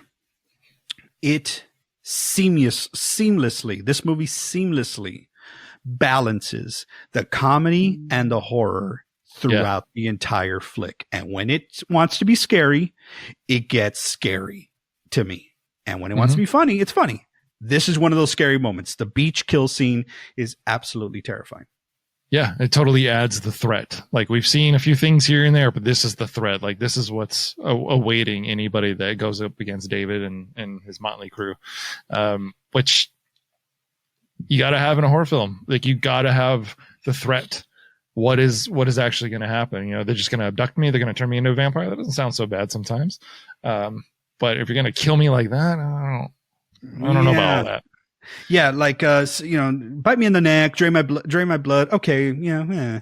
I think it's like there is an actual, that's very sexual as well. It's like, the woman, and usually it's a woman who's seduced by this count, and he takes her and drains her of her bodily fluids. I mean, what's more sexual than that analogy, right? But I will say something about David again. His laugh is up there in the best evil, sinister, maniacal laughs, maybe just sinister laughs in movie history. It's great. It's just like it's very good, and it's underplayed, but I think it's awesome, and it's very effective in the final fight scene that he has with Michael. I mean, I don't know if we're there yet, but holy shit, I do love David's laugh. It's very effective.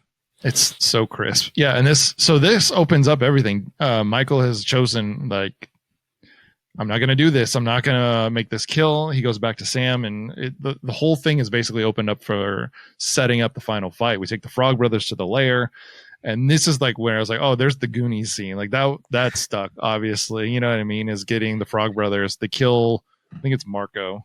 They kill Marco. They kill the youngest one.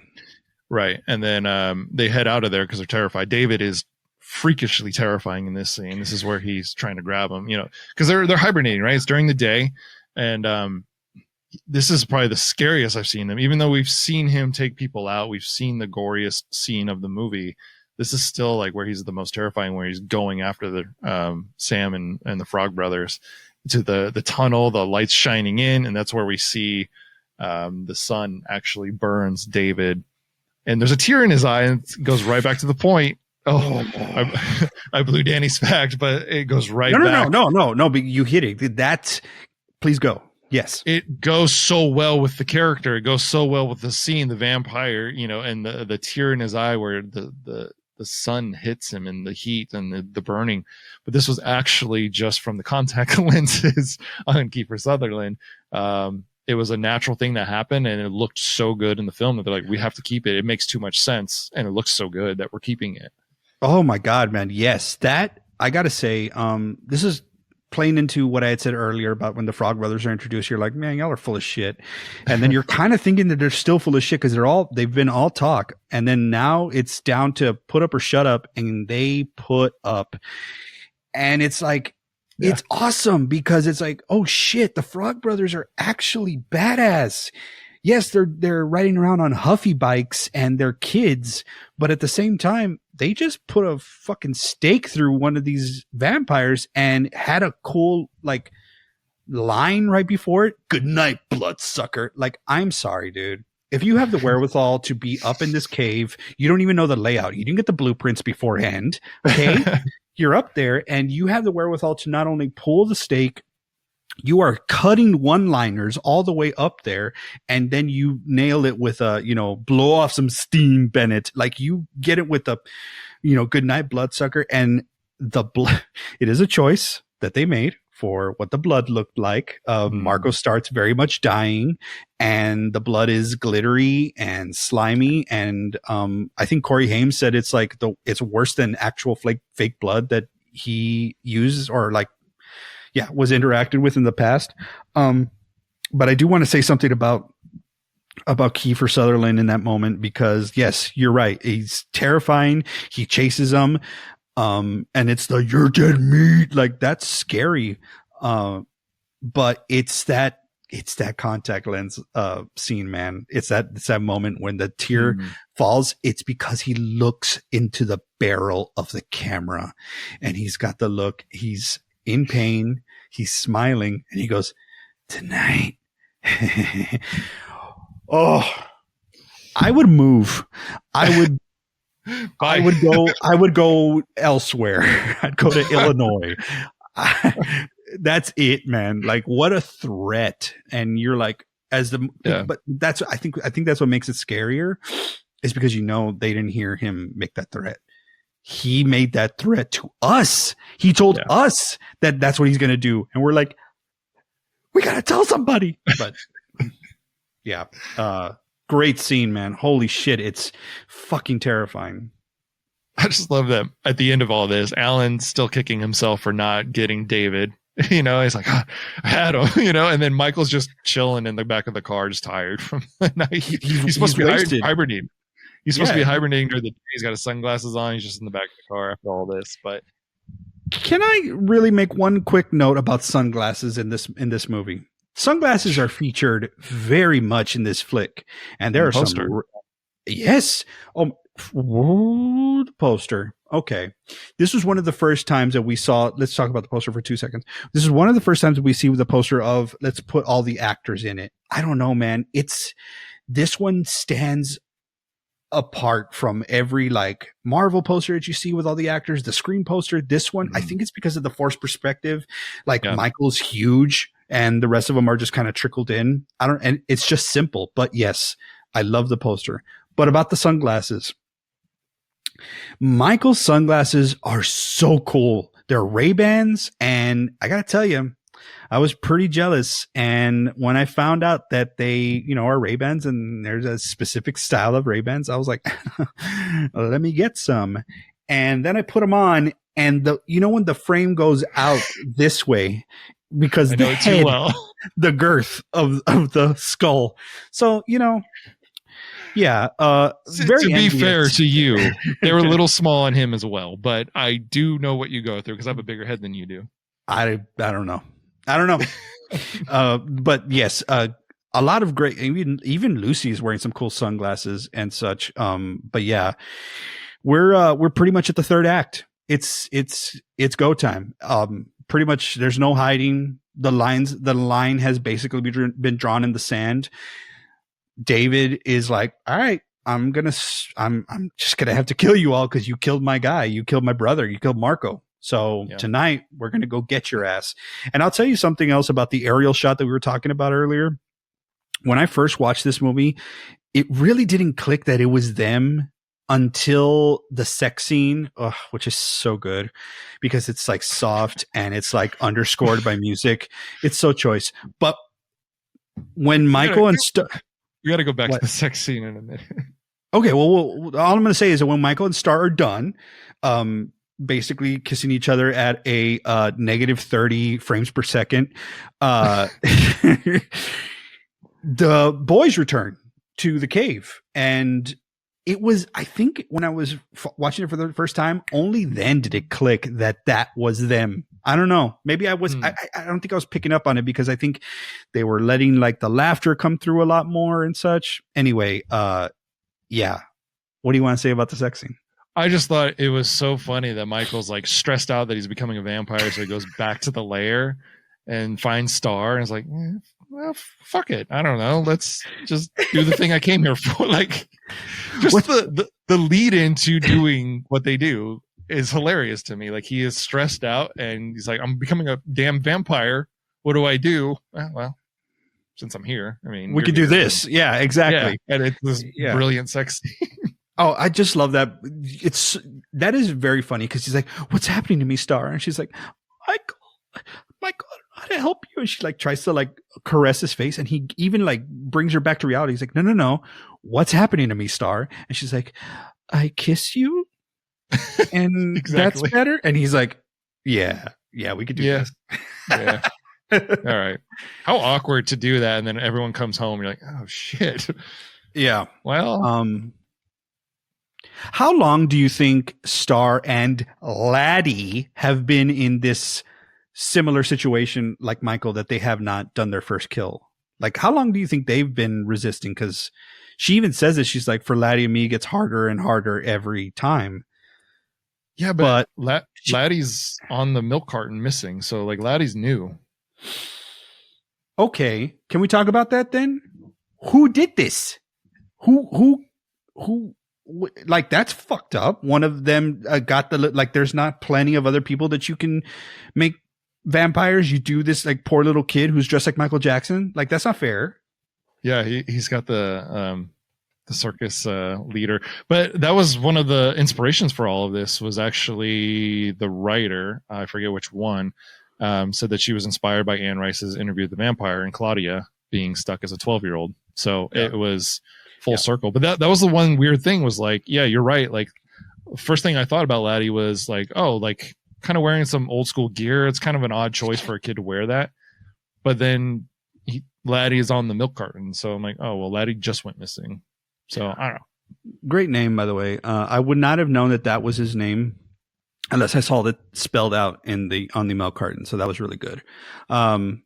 Holy shit, they attack a Eddie monster. Yeah, so let's just jump into it. The third act, they're basically, the Frog Brothers are like, you know what, we got to fortify, man. Sam tries to, he's like, I got to tell my mom, like, I got to tell her that, like, this shit's happening. And she's like, Sam, like, you're just making a scene. Like, of course she's not going to believe him. He's talking about vampires and stuff. So she dismisses him. And he tells the Frog Brothers, and this Lost in the Shadows is your favorite part. The getting ready for the vampires to come, like the fortifying of the fort and all that shit is my favorite part, because and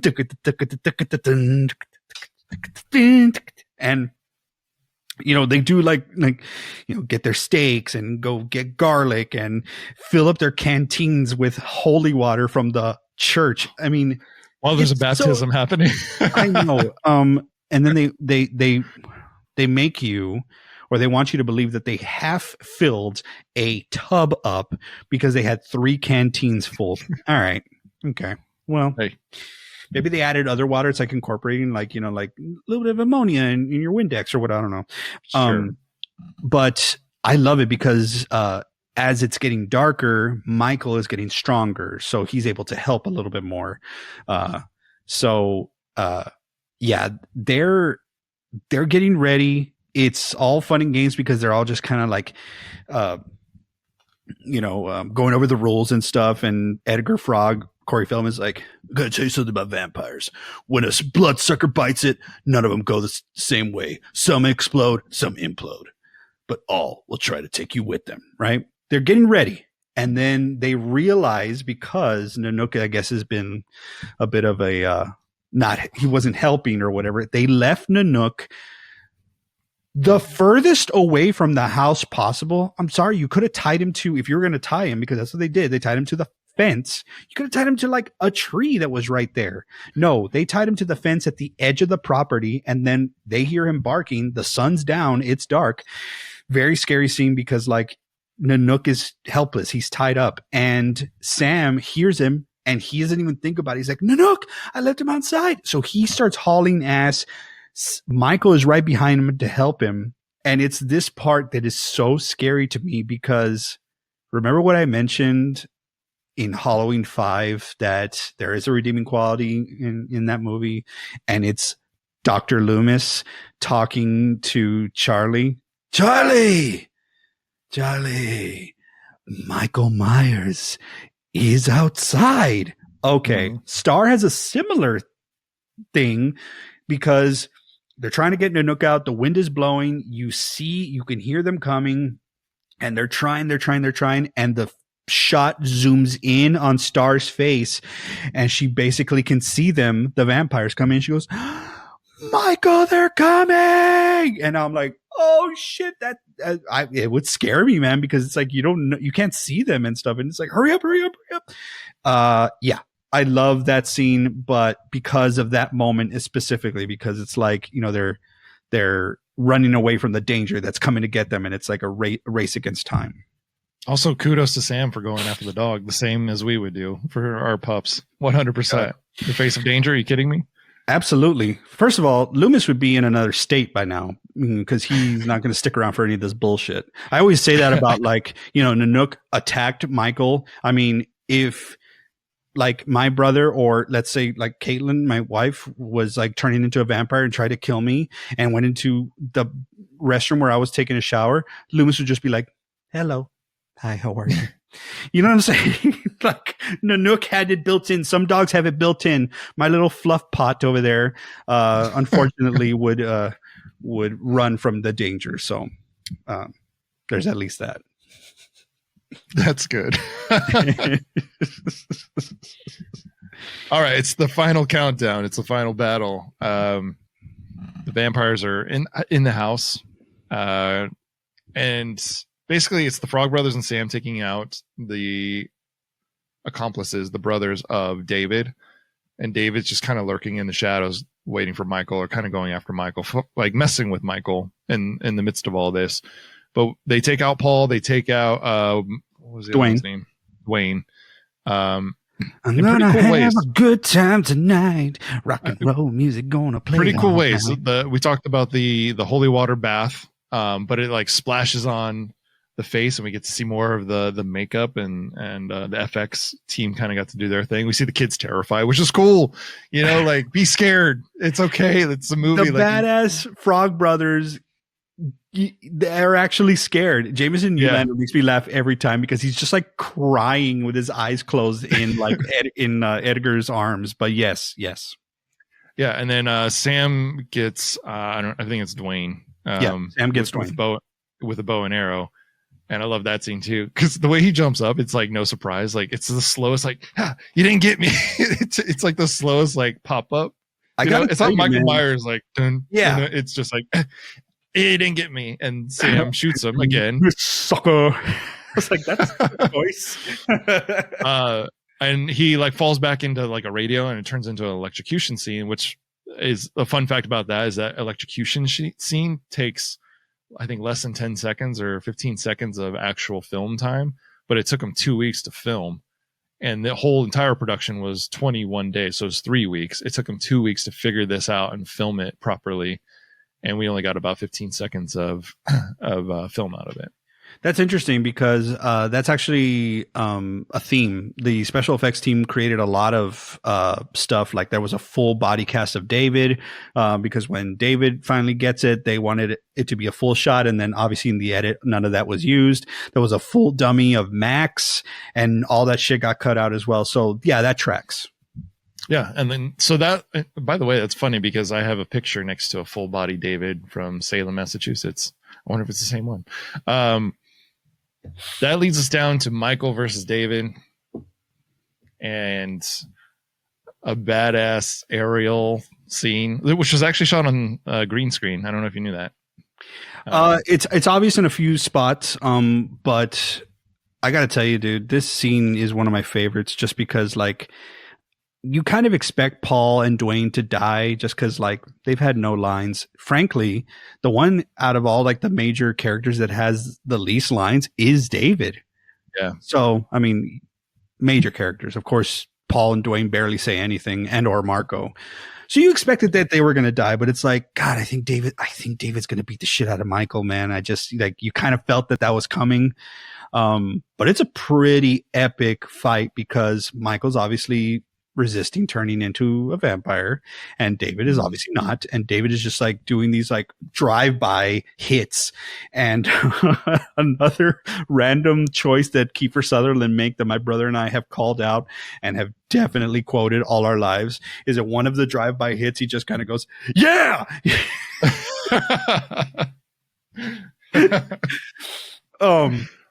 So eventually David's just like fucking with Michael. He's like, I'm just whooping your ass. So he's up there in one of the banisters of the really awesome cabin, but that's on the lot. The interior of Grandpa's house is on the lot.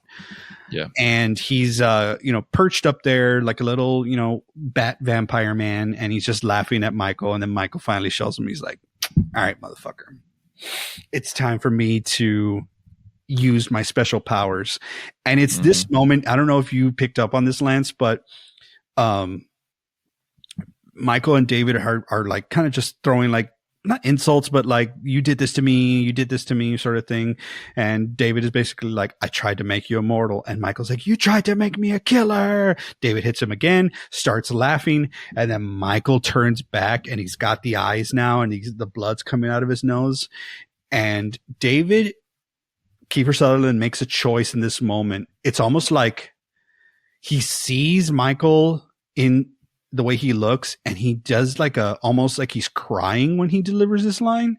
He's like, you are a killer. Kind of like, oh God, it's what he does. It's if next time you watch it, folks, pay attention to that because it's a really interesting choice that David makes. And then now it's Flight of the Conchords. It's all up in the air that they're going to fight. And, technology's not the best at this time for that sort of ambitious thing, but it's still good. It's still fine. It's cool. It's an epic end, or it's an epic final battle. It's cool. We get it. Just enjoy it. It's the 80s. cheesy. It's fun. So the whole purpose of this was thinking that if we kill David, then Michael will be released and all the vampires will be released from the curse. Their battle ends with them on Grandpa's taxidermy horns and antlers. Hold on. I have to say something because nobody wants to mention that they're just having to live in this house that has a taxidermy in one of the rooms. Sorry, you have to pull actual dead skin off of an animal to put it on things. So the funk alone in that house has to be insane. Which is funny because Grandpa brings Sam the beaver, and you can see Sam kind of like sniffs it, like, oh god, that thing smells, and it's also scary looking, and I don't want that. And then the owl one fucking cracked me up. Sam wakes up and there's this huge owl like hovering over him that his grandpa just left there. That's, oh my god, folks, the grandpa is one of the best characters in this movie. For a lot of different reasons. Obviously the rules and like all the things that he's just kind of like stating, but not like overstating things. And, you know, he has a very specific way of that he likes things. He drives a truck that has La Cucaracha as the horn, and it's all like busted up and stuff. But one of the best things that Grandpa does is when he, like Lance said, is delivering these brought you a little thing to dress up your room, Sam. And he brings him the beaver and then eventually the owl. But what leads into him bringing the beaver is one of the best laughs I've ever heard someone make in a movie. And yes, I know that I'm saying this on the heels of David's laugh being really cool. This is a totally different spectrum, but basically Sam doesn't hear it coming, and neither do you all, because at one point Grandpa just makes his entrance by going, when I tell you all that I have done that to end parties, enter parties, end dates, and phone calls, make my entrance into the doctor's office, I have used that moment for a lot of different things in my life. And I'm so glad to have shared that with you all. Can't wait to hear that next time. Hey, Daddy, going into paradise.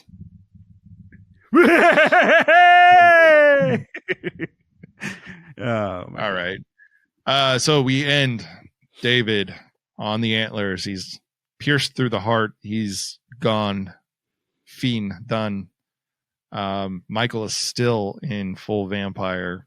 It obviously didn't work. He's hiding in the shadows with Star. We don't know why. Like, what could break this curse? I guess it didn't work. There's an element of defeat. Enter Max out of all this. Max enters the home. Once Max comes to the house with Lucy, when I was first watching this, I'm like, oh, fuck, it's Max. Because like they turned they wanted you to think that Max was a red herring because none of the stuff worked. And it's only till later that once you see like, okay, it wasn't David, who else is left? And you're like, oh, it actually is Max, because he's there. Right. Just because like process of elimination. These are all the characters that we, have. It's not, or it's Grandpa, like, it's one of them too. One little thing I do want to mention is that it's a small detail, but it's something that keeps with the theme of brothers and protecting your family and such. Michael is in full vampire form, and Star is hiding him, or he at least pulls Star to hide him in the corner. And as Sam and the Frog Brothers are coming down the stairs to see that David is dead, he whispers to Star, Michael does, and he says, don't let him see me like this. And then when Sam is trying to see him, he's like, get away. He doesn't want him to see him. And I just love that because it's such a small detail, but he's still trying to protect his brother. And it's not like he's going to attack him or anything, but it's like he's protecting him from seeing him in a way that he like probably wouldn't recover from. So it's all bullshit anyway, because he ends up like everyone ends up seeing Michael look like the vampire. But I just think that was, it's like still a last ditch effort of Michael to still try and like, be the big brother. So it was a cool little moment. Yeah, I enjoyed it. Max enters in, and it's the big reveal. He goes up to David very casually, like, I lost my boy, one of my boys. And, it's lost like a boy? Lost boy. He lost his boy? He lost boys? It's a very like somber reveal, but he's just kind of casually going through like, oh, this is all my fault. And he brings that 80s cheesy vampire back. Like, it reminded me of kind of Fright Night, you know. Like, and he even goes in through a big transition, which the boys didn't have. We talked about the subtlety of their makeup. Once Max kind of reveals himself, he's got the big, like, sunken in cheeks and the deformities on the face, but he's just got so much like cheesy, like, one-liner material that he's throwing out there that kind of brings it all back to like, oh, this is humorous. This is okay, you know, and reveals like, yes, I'm the head vampire of everything. Here's the plot. This is everything. I was the one you were looking for the whole time. Reveals why everything didn't work at the dinner table, because he was invited in.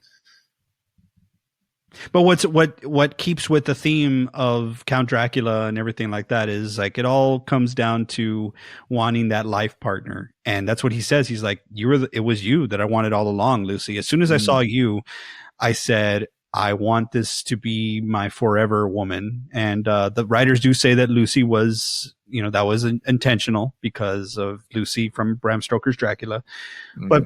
But yeah, Max basically says, if I knew that if I got David and if I got Michael and Sam into the family, there's no way you would have said no. It's like, yeah, both my boys are vampires, and nothing else I could do. And he basically proves that point right then and there, because he forces it.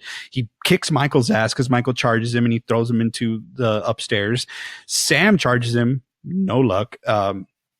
Basically, Max kicks everybody's ass and he's choking out Sam. And he basically extends his hand to Lucy and he says, come on, Lucy, it's so much better if you don't fight. And she's going to give in because she loves her boys and she doesn't want, you know, she's like, yeah, I mean, if I have to sacrifice myself so my boys could be okay, yeah, fine. And she puts her hand into Max's hand and he's pulling her in, and it's you get the classic image of the vampire going for the neck until you hear. And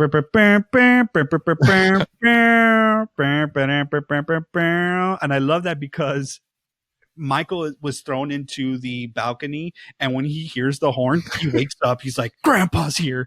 And Grandpa's not only here, he is driving his truck straight into the fucking living room, and he has put every post that he's fenced with earlier. He was fixing a fence, and boy, did I relate to a moment, because I knew how he made that hole. I've been on some fences in my life, you know?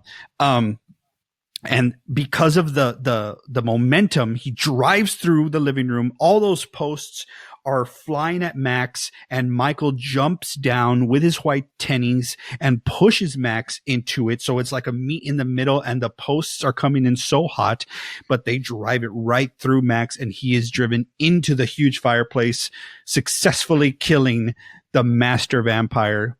Destruction, explosion, soot everywhere. The Frog Brothers have the wherewithal to put goggles on, so like enjoy it. That's one of the cool things about 4K is like before it was like you couldn't see Alan's eyes, and now because it's, you know, it's like clarity and stuff, you see him, he's like this, yeah. I love that part. It's just something stupid. But yes, Max is killed, and Star, Laddie, and Michael have all returned to normal, and everybody's celebrating, and they're happy, and they're embracing each other, and it's a beautiful moment. Grandpa saves the day. Go figure. Grandpa saves the day. Go figure. And okay, Grandpa's interesting. But Grandpa's interesting. He's not really selling it. He just is kind of going into the house after this major explosion just happened, after he just drove the truck into his living room. It's making his way to his fridge and opens it up. That's actually the only light that is emanating is the fridge light, because pretty much the rest of the house has been exploded. And there's Sam on Michael's back, you know, little brother, big brother thing. And there's Lucy, and they're all just walking towards Grandpa. And she's like, Dad. He's no selling it. He's just kind of like he's not answering them. And she's like, Dad, are you all right? Reaches in, gets his diet root beer, right? Opens it up, takes a swig. And now I got to tell you, man, that swig looked good. It's just, and he's got that old man stubble and stuff, and it's just like so rich coming off of there, and he takes it like he needed that drink. and delivers a line that quite frankly leaves the whole audience's jaws on the floor. One thing living in Santa Carla that I never could quite stomach. Oh, the damn vampires.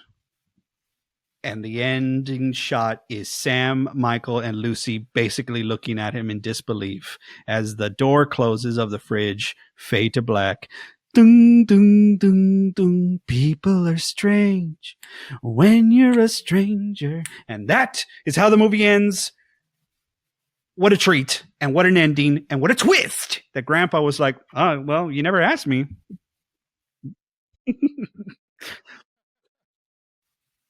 It's funny to go back on Grandpa. Like all of a sudden, he was just kind of this like shadow of a character, kind of like, oh, some comedy here and there. But when Max shows up, do you notice that he's like, he closes the door, like he's got a. He kind of plays it off. It's so brilliant because they play it off as if it's just like, oh, like somebody's coming over. I don't really want to be here. Like I'm just awkward. But once you know what Grandpa is, you're like, oh, Grandpa is hyper aware. He's also not going to waste energy. He doesn't waste energy on anything that is unnecessary. For instance, when the boys, take his car and go to the cave to go, kill some vampires, he greets them when they comes back. It's kind of how we opened the podcast. He greets them by saying, Michael, you know the rule about filling up the car with gas when you take it without asking, and you're like, shit, he's about to tell Michael off. And Michael he's holding Star and he's like, no, Grandpa. And Grandpa just says, well, now you do. Like, I'm sorry if that was if you half expect to get like a lecture or, like get your ass out there and go fill it up with gas, right? Or whatever. But it's just, that's Grandpa. And I love that because he is no wasted energy, but it's so true. He's like, well, you asked me if this was the murder capital of the world. And I said, if all the bodies stand up at once, we would have one hell of a population problem. But you didn't ask me, is this the murder capital of the world because there are vampires? Right. If you would ask, I told you. It's set up so well too, because at one point he even makes that joke to Sam, like, all right, let's head to town. Well, that's as close to town as I like to get. He just gets right out of the car and Sam's like, what the hell? Are we going somewhere? Anyway, Grandpa was just such a like fun little character. You never knew he would be anything until the very end. And he was kind of in the shadows the whole time, like knew everything that was happening. And was like, yeah, this is what I do. I hunt, I taxidermy, and drink my diet root beer. And double stuffed Oreos. Oh, I didn't notice that part. Really? Yeah, they're double stuffed Oreos. He keeps them on that shelf where it says old fart. Yeah, double stuffed. They're a different color. I don't know if they're Oreos, but he's a I think he says double stuffed Oreos, but it's a pink bag. But yeah. Oh, well, yeah, that was always it, right? Pink back in the day. Oh, yeah. Yeah, so there it is. So, yeah. I think everybody plays their part in this movie so well. If you have never seen it or if you've seen it and you're going to recommend it to somebody who's never seen it, I think it's fantastic to obviously not say anything because that reveal is so good if you've never seen the movie. So when Grandpa dropped that, they did one test audience. Joel Schumacher said they did one test audience in, I think he said Venice, but I'm not sure. He said there was like over 100 people lined up, and he said that was a rock concert, the screening. He said there were some like punk rocker surfers in the front row. They were so pumped up with this movie. They like peeled up a chair and like they were sitting on it. They peeled it up and like we're throwing it in the audience. He said the executives were there and they were like salivating at the mouth. They're like, oh my God, we have it. We have lightning in an absolute bottle. And that has been used as a descriptor of what this movie is, lightning in a bottle. You can't go set out to recreate a cult classic, but it's actually not a cult classic. It was actually a success that has also just stood the test of time. New generation after new generation discovers it. And I think it holds up. I think, one of the main things that a movie that has to deal with, certain, demographics, age groups, as long as you're not, as long as you're not being derivative, right? As long as you are like paying attention to making sure that these characters are being honest and true, and this is their truth. These are the things that they go through at that age group. So it's like if a teen is going through something as an adult, you can be like, get the fuck over it, right? You know, in retrospect. But it's like, no, like just be honest and stuff. And I think everybody played their part very well. And you saw like, you know, all the different aspects of like the Emersons. And I think that's the main thing. You have like the younger Sam and his shit, you got Michael and his shit, and you got Lucy and her shit. So it's like, I think there's something relatable for everybody. Yeah, truly. And like I said, it's still cool. You know what I mean? Just watching it, it still feels like a rock show. It still feels awesome and edgy in a way. And it's everything like you want to be at the parties. Like I said, you know, I want to be slam dancing. You want to be still believing with Tim Capello. Yeah, Capello. Yeah. We still want to be in that time. We still want to be in this movie. We want to be on that boardwalk. And I enjoy this is just like a casual, fun movie for me to watch. It's just like an easy one to throw on. It's an easy one to sink into. I just, you know, I really enjoy it. What I'll say is, I think I've said this before, but when you have really good actors in a dark comedy, in a horror movie, in a horror comedy, you kind of almost forget what the genre is sometimes because it's so well done. Every part of this movie was very Hollywood, actually. Like the original script was The Lost Boys are Vampires. Like it was for children. It was based in the Goonies, you know, and and then it molded into something more and more and more, and it just kept kind of building into the product that we got. But it doesn't feel like a Hollywood product. It just is a cool thing for us to enjoy, a fun movie to go back to, and it still holds up. Truly, it speaks for the time. And I enjoy it. Danny, how many? Yeah. Oh, go ahead. I'm just gonna echo that. Yeah, this is a very important movie to me. A lot of great memories are attached to it. I can remember a lot of most of the instances when I was watching it as a kid, obviously as a young adult, and now as a full adult. Definitely enjoy this movie for different reasons all the time. But I think the best movies that leave an imprint on people are the ones that we can relate to, obviously in some way. That's not saying anything too profound or anything like that. I think people pretty much get that. It's like, why do you like this movie so much?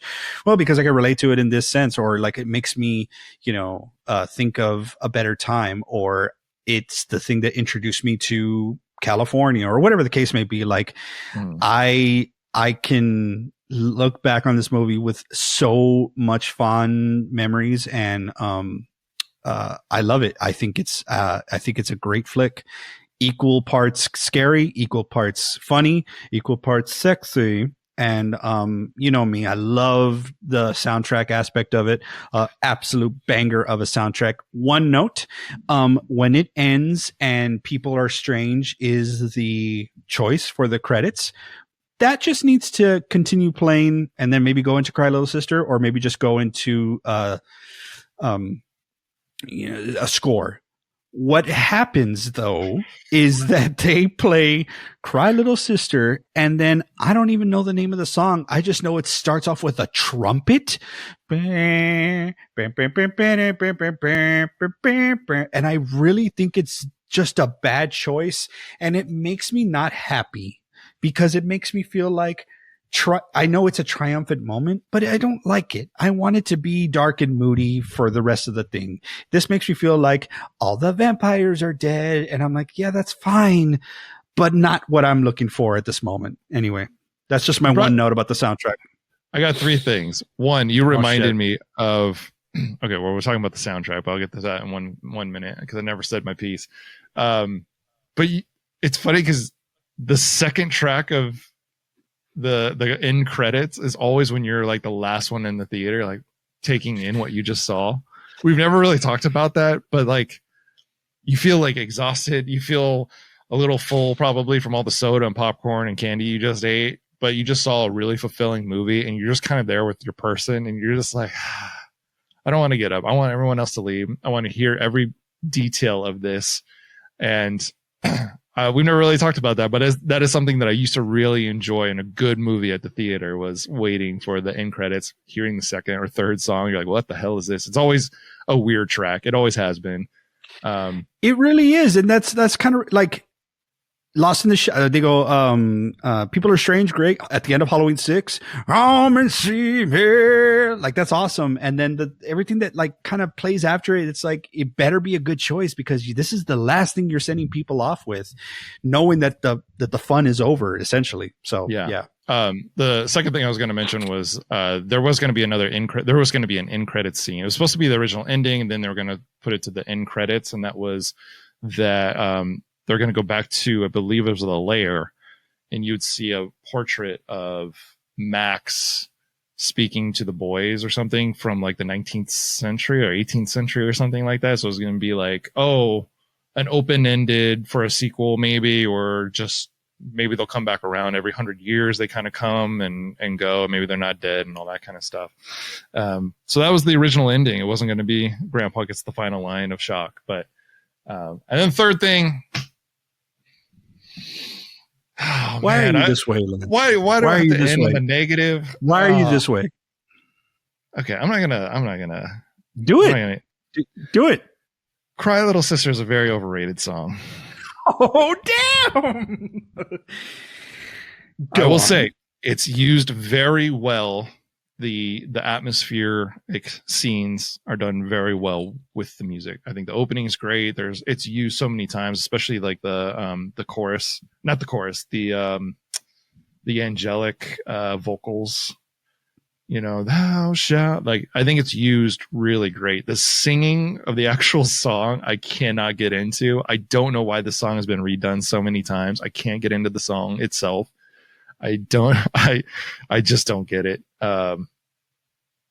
I don't know. It's been redone a lot, and I get that the movie, it connects to a lot of people, I'm sure, and that's why you probably love the song. But if you listen to the full song, I just don't get it. I don't understand why people like it so much. I'm going to tell you something. That is not that weird or I don't think it's that controversial of a take, because I'll tell you what I love the most about Cry Little Sister is the like all the stuff that's pretty much not the singing. When Tom Mack or whatever, or the singer comes in, he's like, the last fire will rise. It's fine. It's everything else that is actually the best part of that song, which is like, thou shalt. Yeah. So it's like but I got to tell you something. So, our boy, at least my boy, Corey Feldman, today has a band. Yeah. And he performs, and it's unique. Corey Feldman has a very distinct voice. I wouldn't say it's a particularly great singing voice, but who am I to judge, right? He's out there and he's rocking and dancing, and it's a show. In Santa Cruz, every year when they kick off their free movies on the boardwalk, they will usually screen The Lost Boys. And one of the anniversary years, they had Corey Feldman there with his band to perform. And of course, he put on a concert, but he also took a stab at Cry Little Sister. And if you look up this YouTube video, it's really hard to watch, because not only is he doing the song, but he's kind of getting the lyrics all messed up. He's taking the second verse and putting it in the first verse. He's kind of repeating verses. Oh, no. And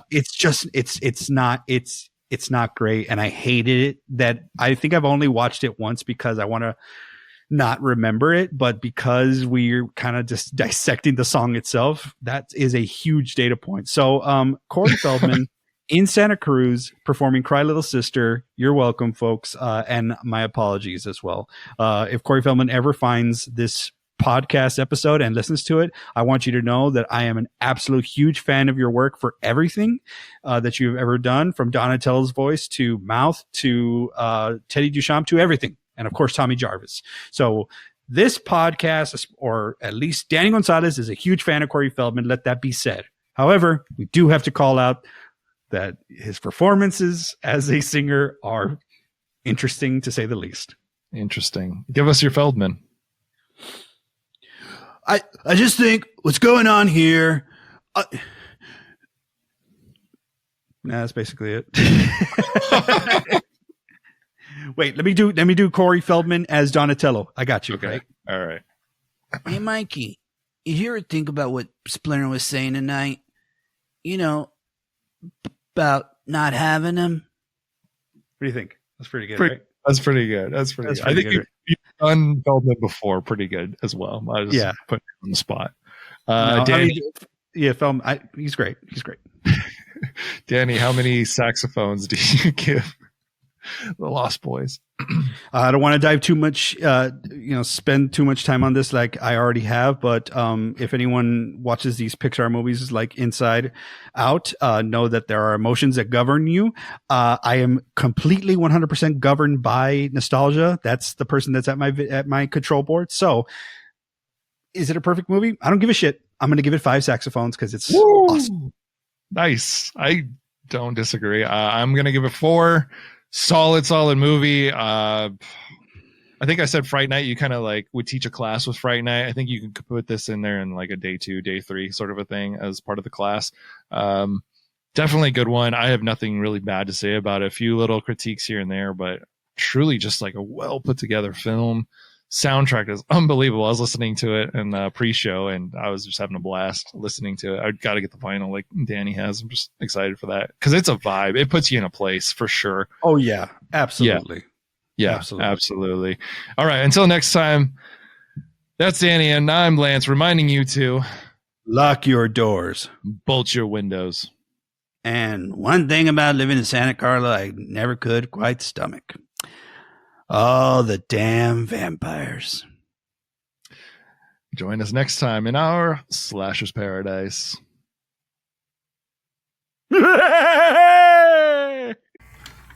Hey, did you see anything you like? Thanks for checking out Slasher's Paradise tonight. Be kind and rewind by liking and subscribing to our videos on YouTube at Dead Candy. And if you'd like to continue supporting us wherever you do get your podcasts, we just ask that you rate and review us 5 stars. And if you don't know what to write in the review section, put a horror movie recommendation you'd like for Lance and I to talk about. Also, please visit us on Instagram at Slashers Paradise. If you need even more Slasher's Paradise, head over to slashersparadise.com where you can get drink recommendations, our favorite episodes, and more. Until next time, remember to lock your doors, bolt your windows. And this is Slasher's Paradise. Sorry, I had to work that in. I'm gonna drink on that one. Okay. Blended Canadian.